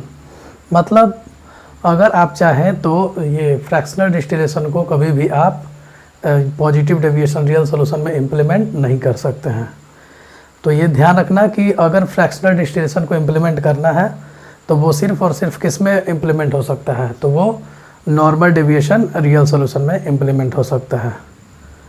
तो ये क्लियर हो गया आप लोगों को। तो पॉजिटिव डेविएशन रियल सोल्यूशन में हम लोगों ने देखा, इसमें एजियोट्रोप का कॉन्सेप्ट आया, और एजियोट्रोप का कॉन्सेप्ट कहाँ आया था, तो हमने देखा था कि मिनिमम बॉइलिंग पॉइंट मिक्सचर मिला हमें, और इस मिनिमम बॉइलिंग पॉइंट मिक्सचर को ही एजियोट्रोपिक मिक्सचर कहते हैं। और एजियोट्रोपिक मिक्सचर उस तरह का मिक्सचर होता है जिसका ये वेपर फेज में और लिक्विड फेज में कंपोजिशन सेम हो जाता है। मतलब mole fraction in liquid phase and mole fraction in vapour phase becomes equal to each other, एक दूसरे के बराबर हो जाता है। तो चलो ये बातें क्लियर हो गई थी आप लोगों को। और ये ध्यान रखना हमेशा, मेन बात तो ये है कि एजियोट्रोपिक मिक्सचर एक बार अगर वो प्राप्त कर लिया, एक बार वो गेन कर लिया, तो फिर वहाँ से आप सॉल्यूशन को सेपरेट नहीं कर सकते। आप चाह करके भी ए और बी दोनों कंपोनेंट को एक दूसरे से अलग नहीं कर सकते हैं। तो अब नेक्स्ट हेडिंग दीजिए negative deviation from Rawls law या नेगेटिव डेविएशन रियल सोल्यूशन। तो सीधा बात यह है कि डेविएशन जो हो रहा है वो किससे हो रहा है, तो डेविएशन ये जो भी आपको ऑब्जर्व हो रहा है वो डेविएशन रॉल्स लॉ से हो रहा है। रॉल्स ने जितना प्रेडिक्ट किया उससे ज़्यादा प्रेशर हो गया या उससे कम प्रेशर हो गया। ज़्यादा प्रेशर हो गया तो फिर उसको हम लोगों ने पॉजिटिव डेविएशन बोला, और जब कम हो गया तो उसको हम लोगों ने नेगेटिव डेविएशन बोला है। तो सिंपल सी बात है, बहुत सारा चीज़ मैंने बता भी दिया है, ग्राफ भी बता दिया आप लोगों को कि नेगेटिव डेविएशन रियल सोल्यूशन में डेल्टा पी लेस देन 0 होगा, डेल्टा एच लेस देन 0 होगा, डेल्टा वी लेस देन 0 होगा, और ए का इंटरेक्शन और बी का इंटरेक्शन ए के इंटरेक्शन से कम होगा। मतलब ए और बी ज़्यादा इंटरेक्ट होने वाले हैं और वो दोनों काफ़ी करीब आएंगे, जिससे नेट वॉल्यूम डिक्रीज़ कर जाएगा, और ये नेट वॉल्यूम डिक्रीज़ कर जाएगा। तो इस तरह के डेविएशन को हम लोग नेगेटिव डेविएशन कहेंगे। और ग्राफ आपको मैंने बता दिया था पिछले लेक्चर में मैंने बताया था कि जस्ट जो आइडियल सॉल्यूशन वाली लाइन थी उसके ठीक नीचे इसका ग्राफ जा रहा था, या पीए वाला जो लाइन था उसके भी नीचे और पीबी वाला लाइन के भी जस्ट नीचे था। मतलब ग्राफ आप एक बार देख लेंगे तो आपको वहाँ से क्लियर हो जाएगा।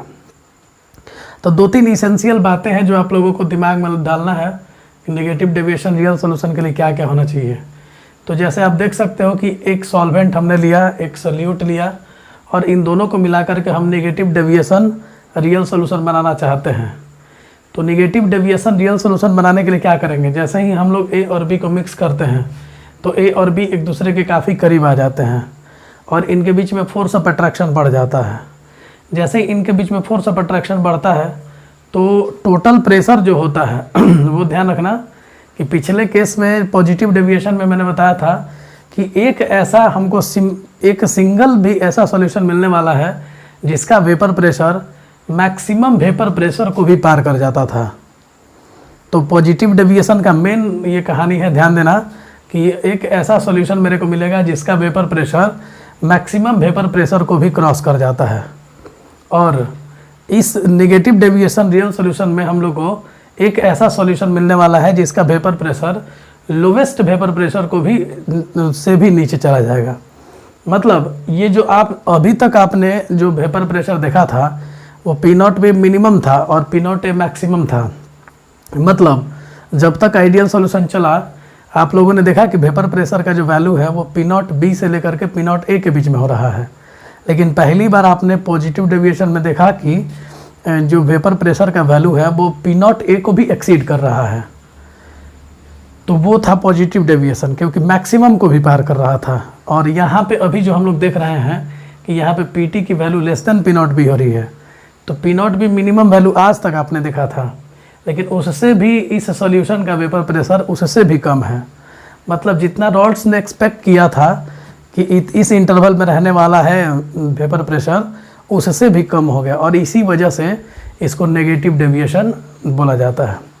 तो ये ध्यान रखना कि नेगेटिव डेविएशन का मतलब ये हुआ कि एक ऐसा एटलीस्ट वन सॉल्यूशन, मेरे पास एक ऐसा सॉल्यूशन है जो कि जिसका वेपर प्रेशर मिनिमम से भी कम है। और वही पॉजिटिव डेविएशन में क्या बोला मैंने, मैक्सिमम को भी पार कर जाए, मैक्सिमम के भी ऊपर वेपर प्रेशर चला जाए। तो इन दोनों में बस यही बड़ा फ़र्क है, कोई दिक्कत नहीं है। लेकिन एक बात और मेन आप लोग को ध्यान रखना है कि अगर निगेटिव डेविएशन रियल सोल्यूशन बनाना है तो इस सॉल्वेंट को का भी निगेटिव डेविएशन वाला ये होना चाहिए और ये वाला भी निगेटिव डेविएशन वाला। मतलब ये दोनों लिक्विड्स जो होने चाहिए वो नेगेटिव डेविएशन लिक्विड होने चाहिए। जैसे ये HNO3 है तो ये H2O होना चाहिए, अगर ये H2SO4 है तो ये H2O चलेगा, ये एसिड है तो ये बेस चलेगा। मतलब इंटरेक्शन दोनों में अच्छे होने चाहिए और इंटरेक्शन दोनों में होगा तभी दोनों काफ़ी पास पास आएंगे, और पास पास आएंगे तो नेट वॉल्यूम जो होगा वो डिक्रीज़ करेगा और तभी हम लोग इसको ये बोल सकते हैं। जब दोनों पास पास आएंगे तो प्रेशर भी कम हो जाएगा और साथ ही साथ ये डेल्टा H भी, क्योंकि पास आने से फोर्स ऑफ अट्रैक्शन बढ़ता है और फोर्स ऑफ अट्रैक्शन बढ़ेगा तो एनर्जी रिलीज़ करेगा और एनर्जी रिलीज होगा तो delta H max less than 0 होगा। तो सारे ये कंडीशन फुलफिल हो जाएंगे। अगर आप negative deviation liquid real solution बनाने जा रहे हो तो इसको भी ले लेना किस तरीके का, नेगेटिव डेविएशन वाला लिक्विड, और इसको भी। तो पहचानोगे कैसे भाई, तो दोनों में अट्रैक्शन का फोर्स लगना चाहिए। अट्रैक्शन का फोर्स में सबसे अच्छा एग्जाम्पल तो आपका हाइड्रोजन बॉन्डिंग है। तो हाइड्रोजन बॉन्डिंग कहाँ कहाँ होता है, तो मैंने बताया भी था पहले आपको, इनऑर्गेनिक केमिस्ट्री में फोन FON, इनऑर्गेनिक केमिस्ट्री में FON तथा हाइड्रोजन के बीच के फोर्स ऑफ अट्रैक्शन को हाइड्रोजन बॉन्डिंग कहते हैं। बट ऑर्गेनिक में कार्बन भी हाइड्रोजन बॉन्डिंग कर सकता है, लेकिन उसके साथ अच्छे इंडक्टिव वाले ग्रुप लगने चाहिए। इंडक्टिव इफेक्ट आपको मैंने पढ़ाया था, जैसे कार्बन के साथ Cl अगर लगा हुआ है, जैसे क्लोरोफॉर्म है तो C पे 3 Cl लगा रहता है, तो तीनों इंडक्टिव इफेक्ट से इलेक्ट्रॉन खींच करके कार्बन पे इलेक्ट्रॉन की कमी कर देते हैं और कार्बन हाइड्रोजन का इलेक्ट्रॉन अपने तरफ खींचने लगता है, जिसके चलते हाइड्रोजन पे काफ़ी पार्शियल पॉजिटिव आ जाता है और वो दूसरे एटम के साथ, मतलब FON के साथ आराम से हाइड्रोजन बॉन्डिंग कर सकता है। तो याद रखना कि इनऑर्गेनिक में केवल FON ही हाइड्रोजन बॉन्डिंग करेंगे H के साथ, लेकिन ऑर्गेनिक में कार्बन भी इंक्लूड हो जाएगा और कार्बन भी FON के साथ हाइड्रोजन बॉन्डिंग कर सकता है। ठीक है, तो ये ध्यान रखिएगा आप लोग। कार्बन मतलब नहीं करेगा, कार्बन से जुड़ा H करेगा। तो CH और एग्जाम्पल में क्लोरोफॉर्म और ब्रोमोफॉर्म दो याद रखो कि ये दोनों FON के साथ, इनका जो H है वो FON के साथ हाइड्रोजन बॉन्डिंग करने वाला है। तो ये सभी बातें आप लोगों को समझ में आ गई कि टोटल प्रेशर जो होना चाहिए वो P0P से होना चाहिए। मतलब P0B से भी अगर कम किसी सॉल्यूशन का वेपर प्रेशर है तो इसका मतलब हम बोल सकते हैं कि वो कैसा सॉल्यूशन है, तो negative deviation real solution. P0A से, अब ऑब्जेक्टिव क्वेश्चन में ये आसानी से पकड़ाएगा कि P0A से भी ज़्यादा अगर वेपर प्रेशर दिया हुआ है कैसा सॉल्यूशन, तो पॉजिटिव डेविएशन रियल सॉल्यूशन। अगर P0B से भी छोटा दिया है इसका मतलब नेगेटिव डेविएशन रियल सॉल्यूशन। तो इस तरीके से आप लोग पकड़ लोगे। और अगर सबका बराबर है तो फिर आप बोल सकते हो P0B और P0A के बीच में है तो आप बोल सकते हैं कि ये आइडियल सॉल्यूशन है। तो ये मेन चीज़ था। और नॉर्मल डेविएशन में भी मैंने बताया था कि P0B और P0A के बीच में ही रहना चाहिए। तो आइडियल सॉल्यूशन और नॉर्मल डेविएशन इन दोनों में P0B से P0A के बीच में रहेगा वेपर प्रेशर का वैल्यू। और जब पॉजिटिव डेविएशन वाला लेंगे तो उसमें एक ऐसा सॉल्यूशन, एक सिंगल, मैंने ज़्यादा हो तो कोई दिक्कत नहीं है, लेकिन सिंगल भी एक ऐसा सॉल्यूशन मेरे को मिलना चाहिए जिसका जो वेपर प्रेशर मैक्सिमम को भी एक्सीड करे, मतलब P0A से भी ज़्यादा हो जाए। और नेगेटिव डेविएशन के लिए याद रखो कि वैसा सॉल्यूशन, एक एटलीस्ट वन सॉल्यूशन मेरे को चाहिए जिसका वेपर प्रेशर मिनिमम से भी कम हो जाए। ठीक है, यहाँ लिखा हुआ है मैंने, वही सारा बात लिख दिया है कि लेस वोलेटाइल लिक्विड के वेपर प्रेशर से भी कम हो जाए तो ऐसे सॉल्यूशन को हम लोग नेगेटिव डेविएशन रियल सॉल्यूशन बोल सकते हैं। तो इसका कहानी क्या है कि मतलब इसको कैसे पता चले कि ये नेगेटिव डेविएशन रियल सॉल्यूशन का लिक्विड है, तो PA का वैल्यू P0A से XA से लेस देन आना चाहिए। इसका जो प्रेशर है PB का वो भी P0B XB से कम आना चाहिए। मतलब इस लिक्विड का वेपर प्रेशर P0A XA से कम आए, इस लिक्विड का वेपर प्रेशर P0B XB से कम आए, और टोटल प्रेशर भी जो ये सॉल्यूशन है इसका भी जो रॉल्स ने एक्सपेक्ट किया था P0 A XA plus P0 B XB इससे भी कम आ जाए।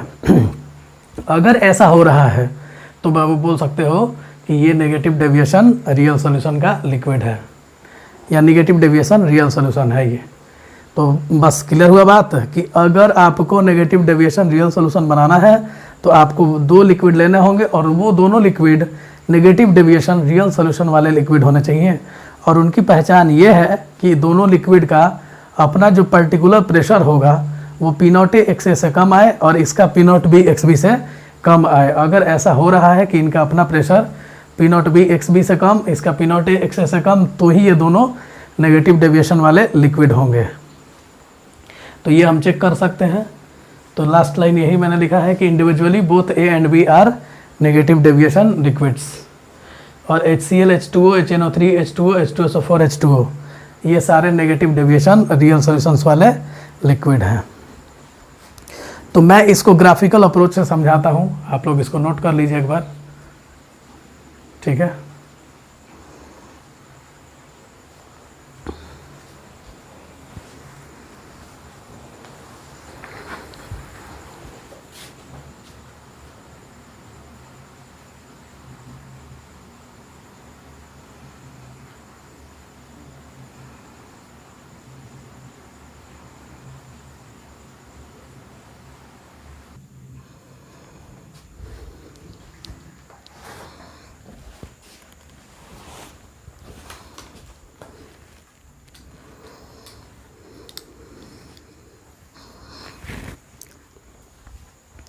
तो देखिए नॉन आइडियल नेगेटिव सॉल्यूशन का हम लोग यहाँ पे 2 तरह का डायग्राम देख रहे हैं, एक वेपर प्रेशर कंपोजिशन डायग्राम और एक बॉइलिंग पॉइंट कंपोजिशन डायग्राम। तो वेपर प्रेशर कंपोजिशन वर्ड मैं यूज कर रहा हूँ मोल फ्रैक्शन के लिए।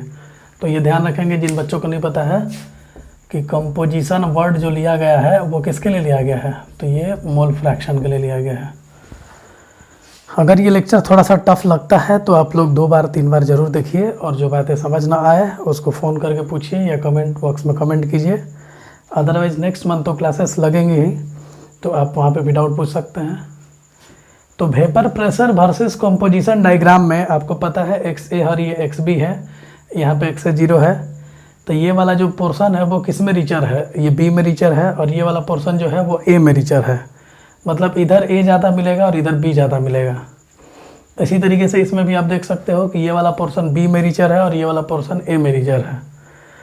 तो अब जैसे क्योंकि XB का वैल्यू 1 है तो इसलिए ये रिचर है, XA का वैल्यू 1 इधर है तो इसका मतलब A रिचर है। तो करते क्या है कि देखो, सबसे पहली बात हम बोले थे कि ये हमारा आइडियल सोल्यूशन का लाइन है, इसको नहीं भूलना है कि आइडियल सोल्यूशन का जो वेपर प्रेशर है वो इन दोनों के बीच में रहता है। इसीलिए मैंने इसको जानबूझ करके ये बना दिया है ताकि आप लोगों को ये क्लियर रहे कि नेगेटिव डेविएशन रियल सोल्यूशन जब भी आप बनाए तो उसका वेपर प्रेशर हमेशा इसके और इसके नीचे ही रहना चाहिए। आ रहा समझ में? मैंने साफ साफ स्पष्ट लिखा भी था कि एटलीस्ट 1 सॉल्यूशन मेरे को ऐसा मिलना चाहिए जिसका वेपर प्रेशर इससे भी कम होना चाहिए। तो आप देख सकते हो कि यहाँ पे ये जो सॉल्यूशन है ये मिनिमम पे है, इससे कम वेपर प्रेशर पॉसिबल नहीं है। तो ये ऐसा सॉल्यूशन है जिसका वेपर प्रेशर जो है वो मिनिमम से भी कम हो जा रहा है। और चूँकि जो दोनों लिक्विड है मेरे पास, वो दोनों लिक्विड कैसे होने चाहिए, वो नेगेटिव डेविएशन वाले लिक्विड होने चाहिए। मतलब इनका अपना जो प्रेशर होगा वो खुद से भी कम होना चाहिए। मतलब PA का जो होगा P0 A XA से कम होगा और PB का जो होगा वो P0 B XB से कम होगा। तो इसीलिए इसके नीचे ही रहेगा ये ग्राफ हमेशा, ये ध्यान रखेंगे आप लोग। तो देखो इस तरीके से ये हमारा ग्राफ जाएगा, और क्यों जाएगा वो मैंने बता दिया था, क्योंकि इसमें लिक्विड लाइन भी है और वेपर लाइन भी है। तो चलो अब ये समझो आप लोग, यहाँ पे बबल पॉइंट ड्यू पॉइंट का कॉन्सेप्ट याद होगा ही आप लोगों को। तो इसमें करते क्या है, ग्राफ को बस दिमाग में रखिए, कुछ करना नहीं है ज़्यादा। ग्राफ बनाने के लिए बस आपको ये ध्यान रखना है कि ये लिक्विड आइडियल सोल्यूशन का लाइन है और रियल सोल्यूशन के लिए निगेटिव डेविएशन दिखाना है। तो इस तरीके से आप कर सकते हैं। और फाइनली आप इसको इधर से एक ऐसा लाइन से मिला लो, ये आपका एक लाइन मिलेगा। इससे आपको दोनों कंपोजिशन मिल जाएगा, लिक्विड भी मिलेगा और वेपर भी मिल जाएगा। तो ये ध्यान रखना कि लिक्विड और वेपर दोनों फॉर्म अवेलेबल है वहाँ पे, क्योंकि लिक्विड हमेशा वेपराइज होते रहेगा, तो ये इसीलिए सॉल्यूशन है, तो सॉल्यूशन में लिक्विड और वेपर तो दोनों रहना ही रहने हैं। अगर इसी को मैंने बॉइलिंग पॉइंट वर्सेस अगर कंपोजिशन डायग्राम लिया तो फिर वही बात है, कोई उसमें बड़ा बात नहीं है। इधर ये बी रिचर है, इधर ये ए रिचर है, क्योंकि एक्स ए 0 है तो ये कम रिचर है और एक्स बी 1 है तो ये ज़्यादा रिचर है।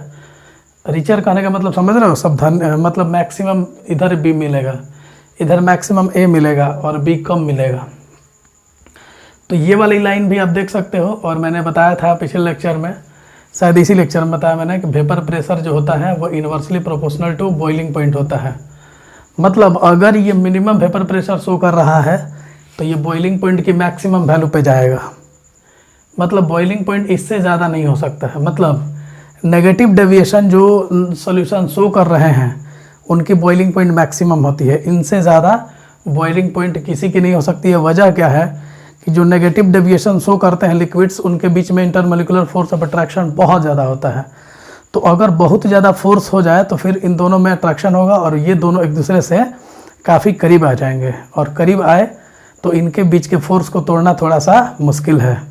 और तो इसका मतलब ये है कि बॉयल करना मुश्किल होगा, और इसी वजह से ये मैक्सिमम बॉइलिंग पॉइंट पे चले जाते हैं। अच्छा चलो, एक बात जो पिछले पॉजिटिव डेविएशन में भी मैंने समझाया था, इस बात को समझिएगा तो आप लोगों को बहुत सारा बात क्लियर होगा। मान लो कि यहाँ पर्टिकुलर हमने टेम्परेचर T फिक्स किया, तो इस टेम्परेचर पे आप देखो यहाँ वेपर मिल गया आपको, और इसी टेम्परेचर पे आपको लिक्विड भी मिल गया। अब देखो आप यहाँ से आप जैसे ये ऊपर गए तो आपने यहाँ पे क्या कराया, आपने इधर सबसे पहले आपने वेपराइजेशन कराया, फिर आपने कंडेंसेशन कराया, फिर वेपराइजेशन कराया, फिर कंडेंसेशन कराया, फिर वेपराइजेशन कराया, और फाइनली जब आप पहुँचते हैं इस पॉइंट पे, तो इस पॉइंट पे एक्स ए और वाई ए दोनों आपस में क्या हो जाएंगे, इक्वल हो जाएंगे। तो आप ऊपर जा रहे हो तो टेम्परेचर बढ़ा रहे हो, मतलब आप वेपराइजेशन कर रहे हो, और जब आप इधर जा रहे हो तो वेपर से लिक्विड की तरफ जा रहे हो। तो ये सब इस तरह से पकड़ते हैं कि यहाँ वेपर था और यहाँ पे क्या था, लिक्विड था। तो वेपर से लिक्विड जा रहे हो, मैंने कौन सा प्रोसेस करा रहे हो, तो कंडेंसेशन करा रहे हो। तो condensation, vaporisation, condensation, vaporisation, condensation, vaporisation, condensation, vaporisation. तो इस तरीके से फाइनली आप इस टेम्परेचर पे पहुंचते हो, और इस टेम्परेचर पे पहुंचने के बाद अब ये दोनों का मोल फ्रैक्शन सेम हो जाएगा, क्योंकि ये मैक्सिमम पॉइंट है। अब इससे ऊपर ये नहीं जा पाएगा, और इसमें भी आप देख पा रहे होंगे कि फ्रैक्शनल डिस्टिलेशन पॉसिबल नहीं है। आपको थोड़ी मात्रा में ये इधर T0B की तरफ हम लोग थे, तो ना पूरा T0B मिल पा रहा है, ना ही पूरा T0A मिल पा रहा है। तो इस तरह से आप देख सकते हो कि जैसे ही ये पॉइंट आया, इस पॉइंट पे आ करके दोनों का मोल फ्रैक्शन सेम हो गया। मतलब सारा का सारा लिक्विड इस पॉइंट पे वेपर में कन्वर्ट हो जाएगा, और सारा का सारा वेपर जो है वो एक साथ लिक्विड में कन्वर्ट होने लगेगा।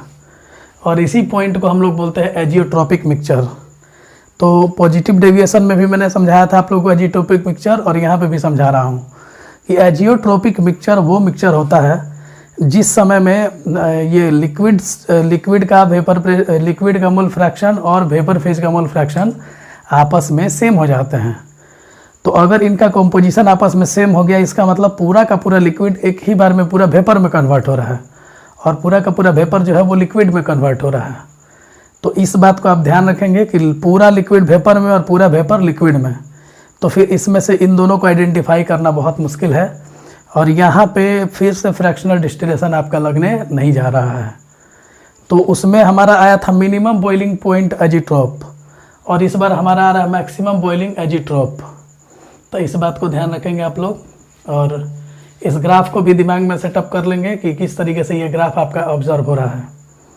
ठीक है, तो मैक्सिमम बॉइलिंग एजिट्रोपिक मिक्सचर, और पिछले वाले में था मतलब जितने भी नॉन आइडियल सॉल्यूशन जो नेगेटिव डेविएशन शो करते हैं वो कैसा मिक्सचर फॉर्म करेंगे, तो maximum boiling एजियोट्रोपिक mixture.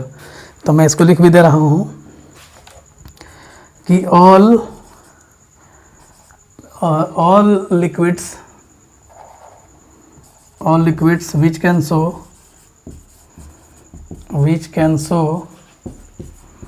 negative deviation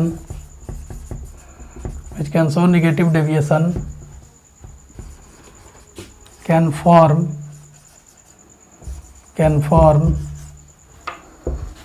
negative deviation, can form maximum boiling point, can form maximum boiling point, चाहे मैक्सिमम बॉइलिंग एजियोट्रोपिक मिक्सचर बोल सकते हो। एजियोट्रोपिक मिक्सचर मतलब इसी पे ये दोनों प्रोसेस साथ साथ होने लगेगा। मतलब एजियोट्रोपिक मिक्सचर वो पॉइंट होता है या वो मिक्सचर होता है जिसमें कंप्लीट लिक्विड वेपर में कन्वर्ट हो जाता है और कंप्लीट वेपर लिक्विड में कन्वर्ट हो जाता है, फिर दोनों एक दूसरे में कन्वर्ट नहीं हो पाते हैं। मतलब यहाँ पे भी आप ये बात भी लिख सकते हो कि फ्रैक्शनल डिस्टिलेशन यहाँ पे भी इम्प्लीमेंटेड नहीं है।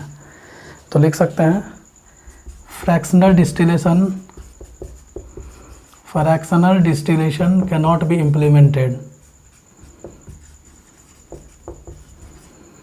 cannot be implemented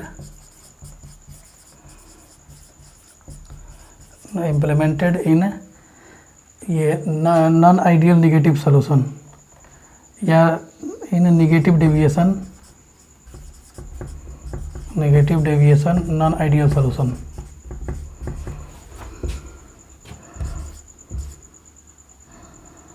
non ideal solution. तो इस तरीके से आप ये बात क्लियर कर सकते हो कि जो भी लिक्विड नेगेटिव डेविएशन शो कर सकते हैं वहाँ पे आपका फ्रैक्शनल डिस्टिलेशन लगने वाला नहीं है, और जितने भी लिक्विड्स जो कि नेगेटिव डेविएशन शो करते हैं वो मैक्सिमम बॉइलिंग एजियोट्रोपिक मिक्सचर फॉर्म करते हैं। तो यहाँ से क्लियर हो गया कि एजियोट्रोपिक मिक्सचर दो तरीके का होता है, एक मैक्सिमम बॉइलिंग एजियोट्रोपिक मिक्सचर और एक होता है मिनिमम बॉइलिंग एजियोट्रोपिक मिक्सचर। और एजियोट्रोपिक मिक्सचर क्या है ये आप लोगों को समझ में आ रहा है कि एजियोट्रोपिक मिक्सचर वो मिक्सचर होता है जिसमें लिक्विड फेज का कंपोजिशन वेपर फेज के कंपोजिशन के बराबर होता है और दोनों को एक दूसरे से सेपरेट करना काफ़ी मुश्किल होता है। मतलब एक बार जब एजियोट्रोपिक मिक्सचर बन जाएगा तो आप लिक्विड्स को चाह करके भी अलग अलग नहीं कर सकते हैं, फ्रैक्शनल डिस्टिलेशन वहाँ पॉसिबल नहीं है। ठीक है, नोट कीजिए।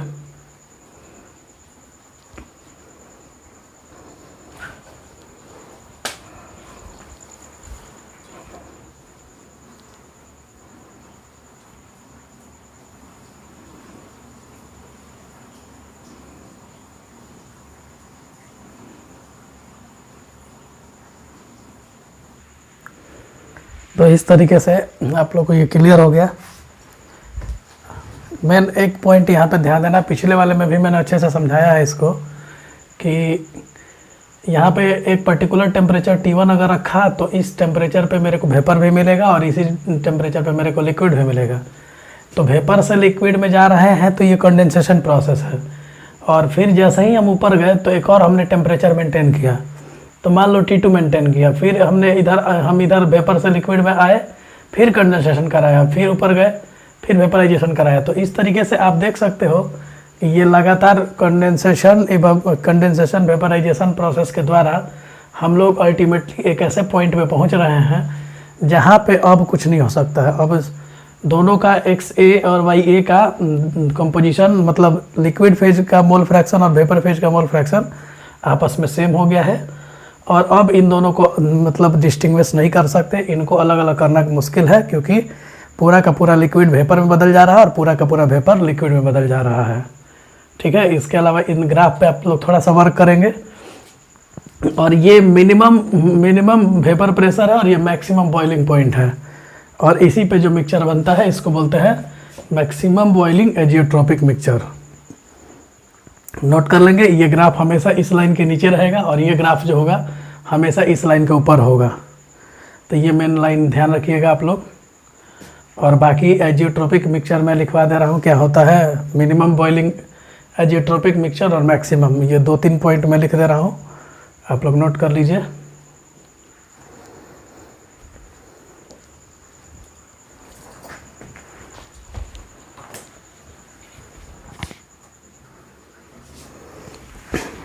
तो चलो, आप जो भी बात मैंने समझाया था उसको आप लोग नोट कर लीजिए।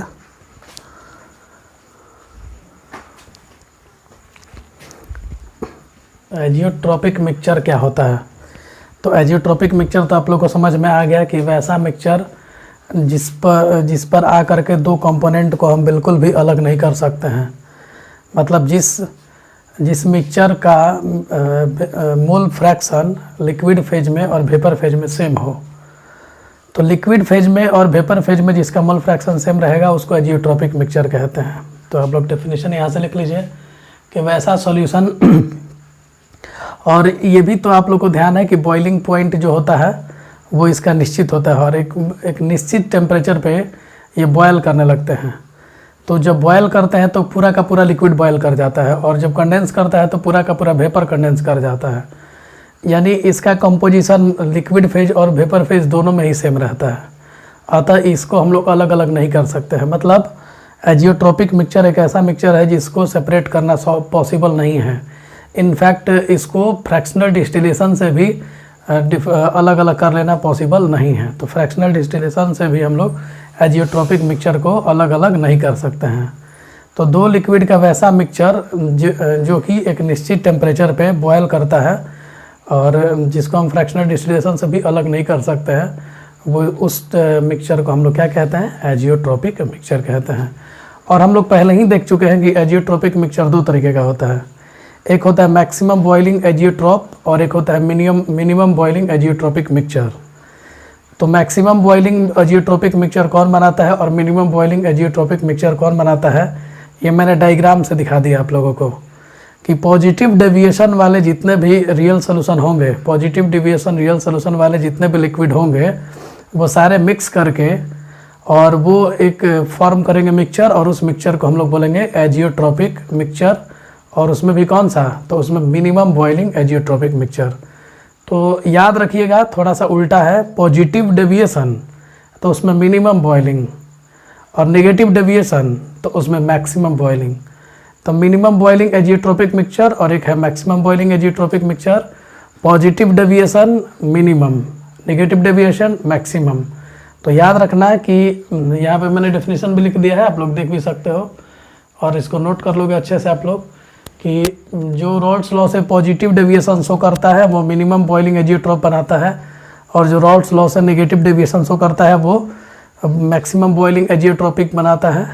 और क्या होता है ये सब चीज़ मैंने पिक्चर में आपको दिखा दिया था कि वेपर प्रेशर मिनिमम होता है तो बॉइलिंग पॉइंट मैक्सिमम होता है। तो ये सब मैंने आपको क्लियरली दिखा दिया था कि पॉजिटिव डेविएशन में वेपर प्रेशर मैक्सिमम को भी पार कर जाता था और नेगेटिव डेविएशन में मिनिमम से भी कम हो जाता था।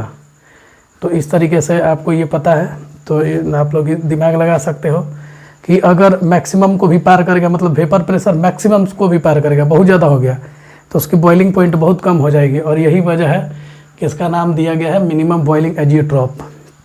इसमें वेपर प्रेशर मिनिमम से भी कम हो गया है, मतलब वेपर प्रेशर बहुत कम हो गया। और अगर वेपर प्रेशर बहुत कम हो गया इसका मतलब बॉइलिंग पॉइंट मैक्सिमम पे जाएगा। तो ये ध्यान रखना कि इस तरह से मैक्सिमम बॉइलिंग एजियोट्रॉप बनेगा और इस तरीके से मिनिमम बॉइलिंग एजियोट्रॉप बनेगा। एग्जाम्पल तो वेरी वेरी इंपॉर्टेंट एग्जाम्पल दो आप लोग दिमाग में रखिए। मिनिमम बॉइलिंग एजियोट्रॉप का एक एग्जाम्पल होता है इथेनॉल प्लस वाटर का, 95% इथेनॉल प्लस 5% वाटर।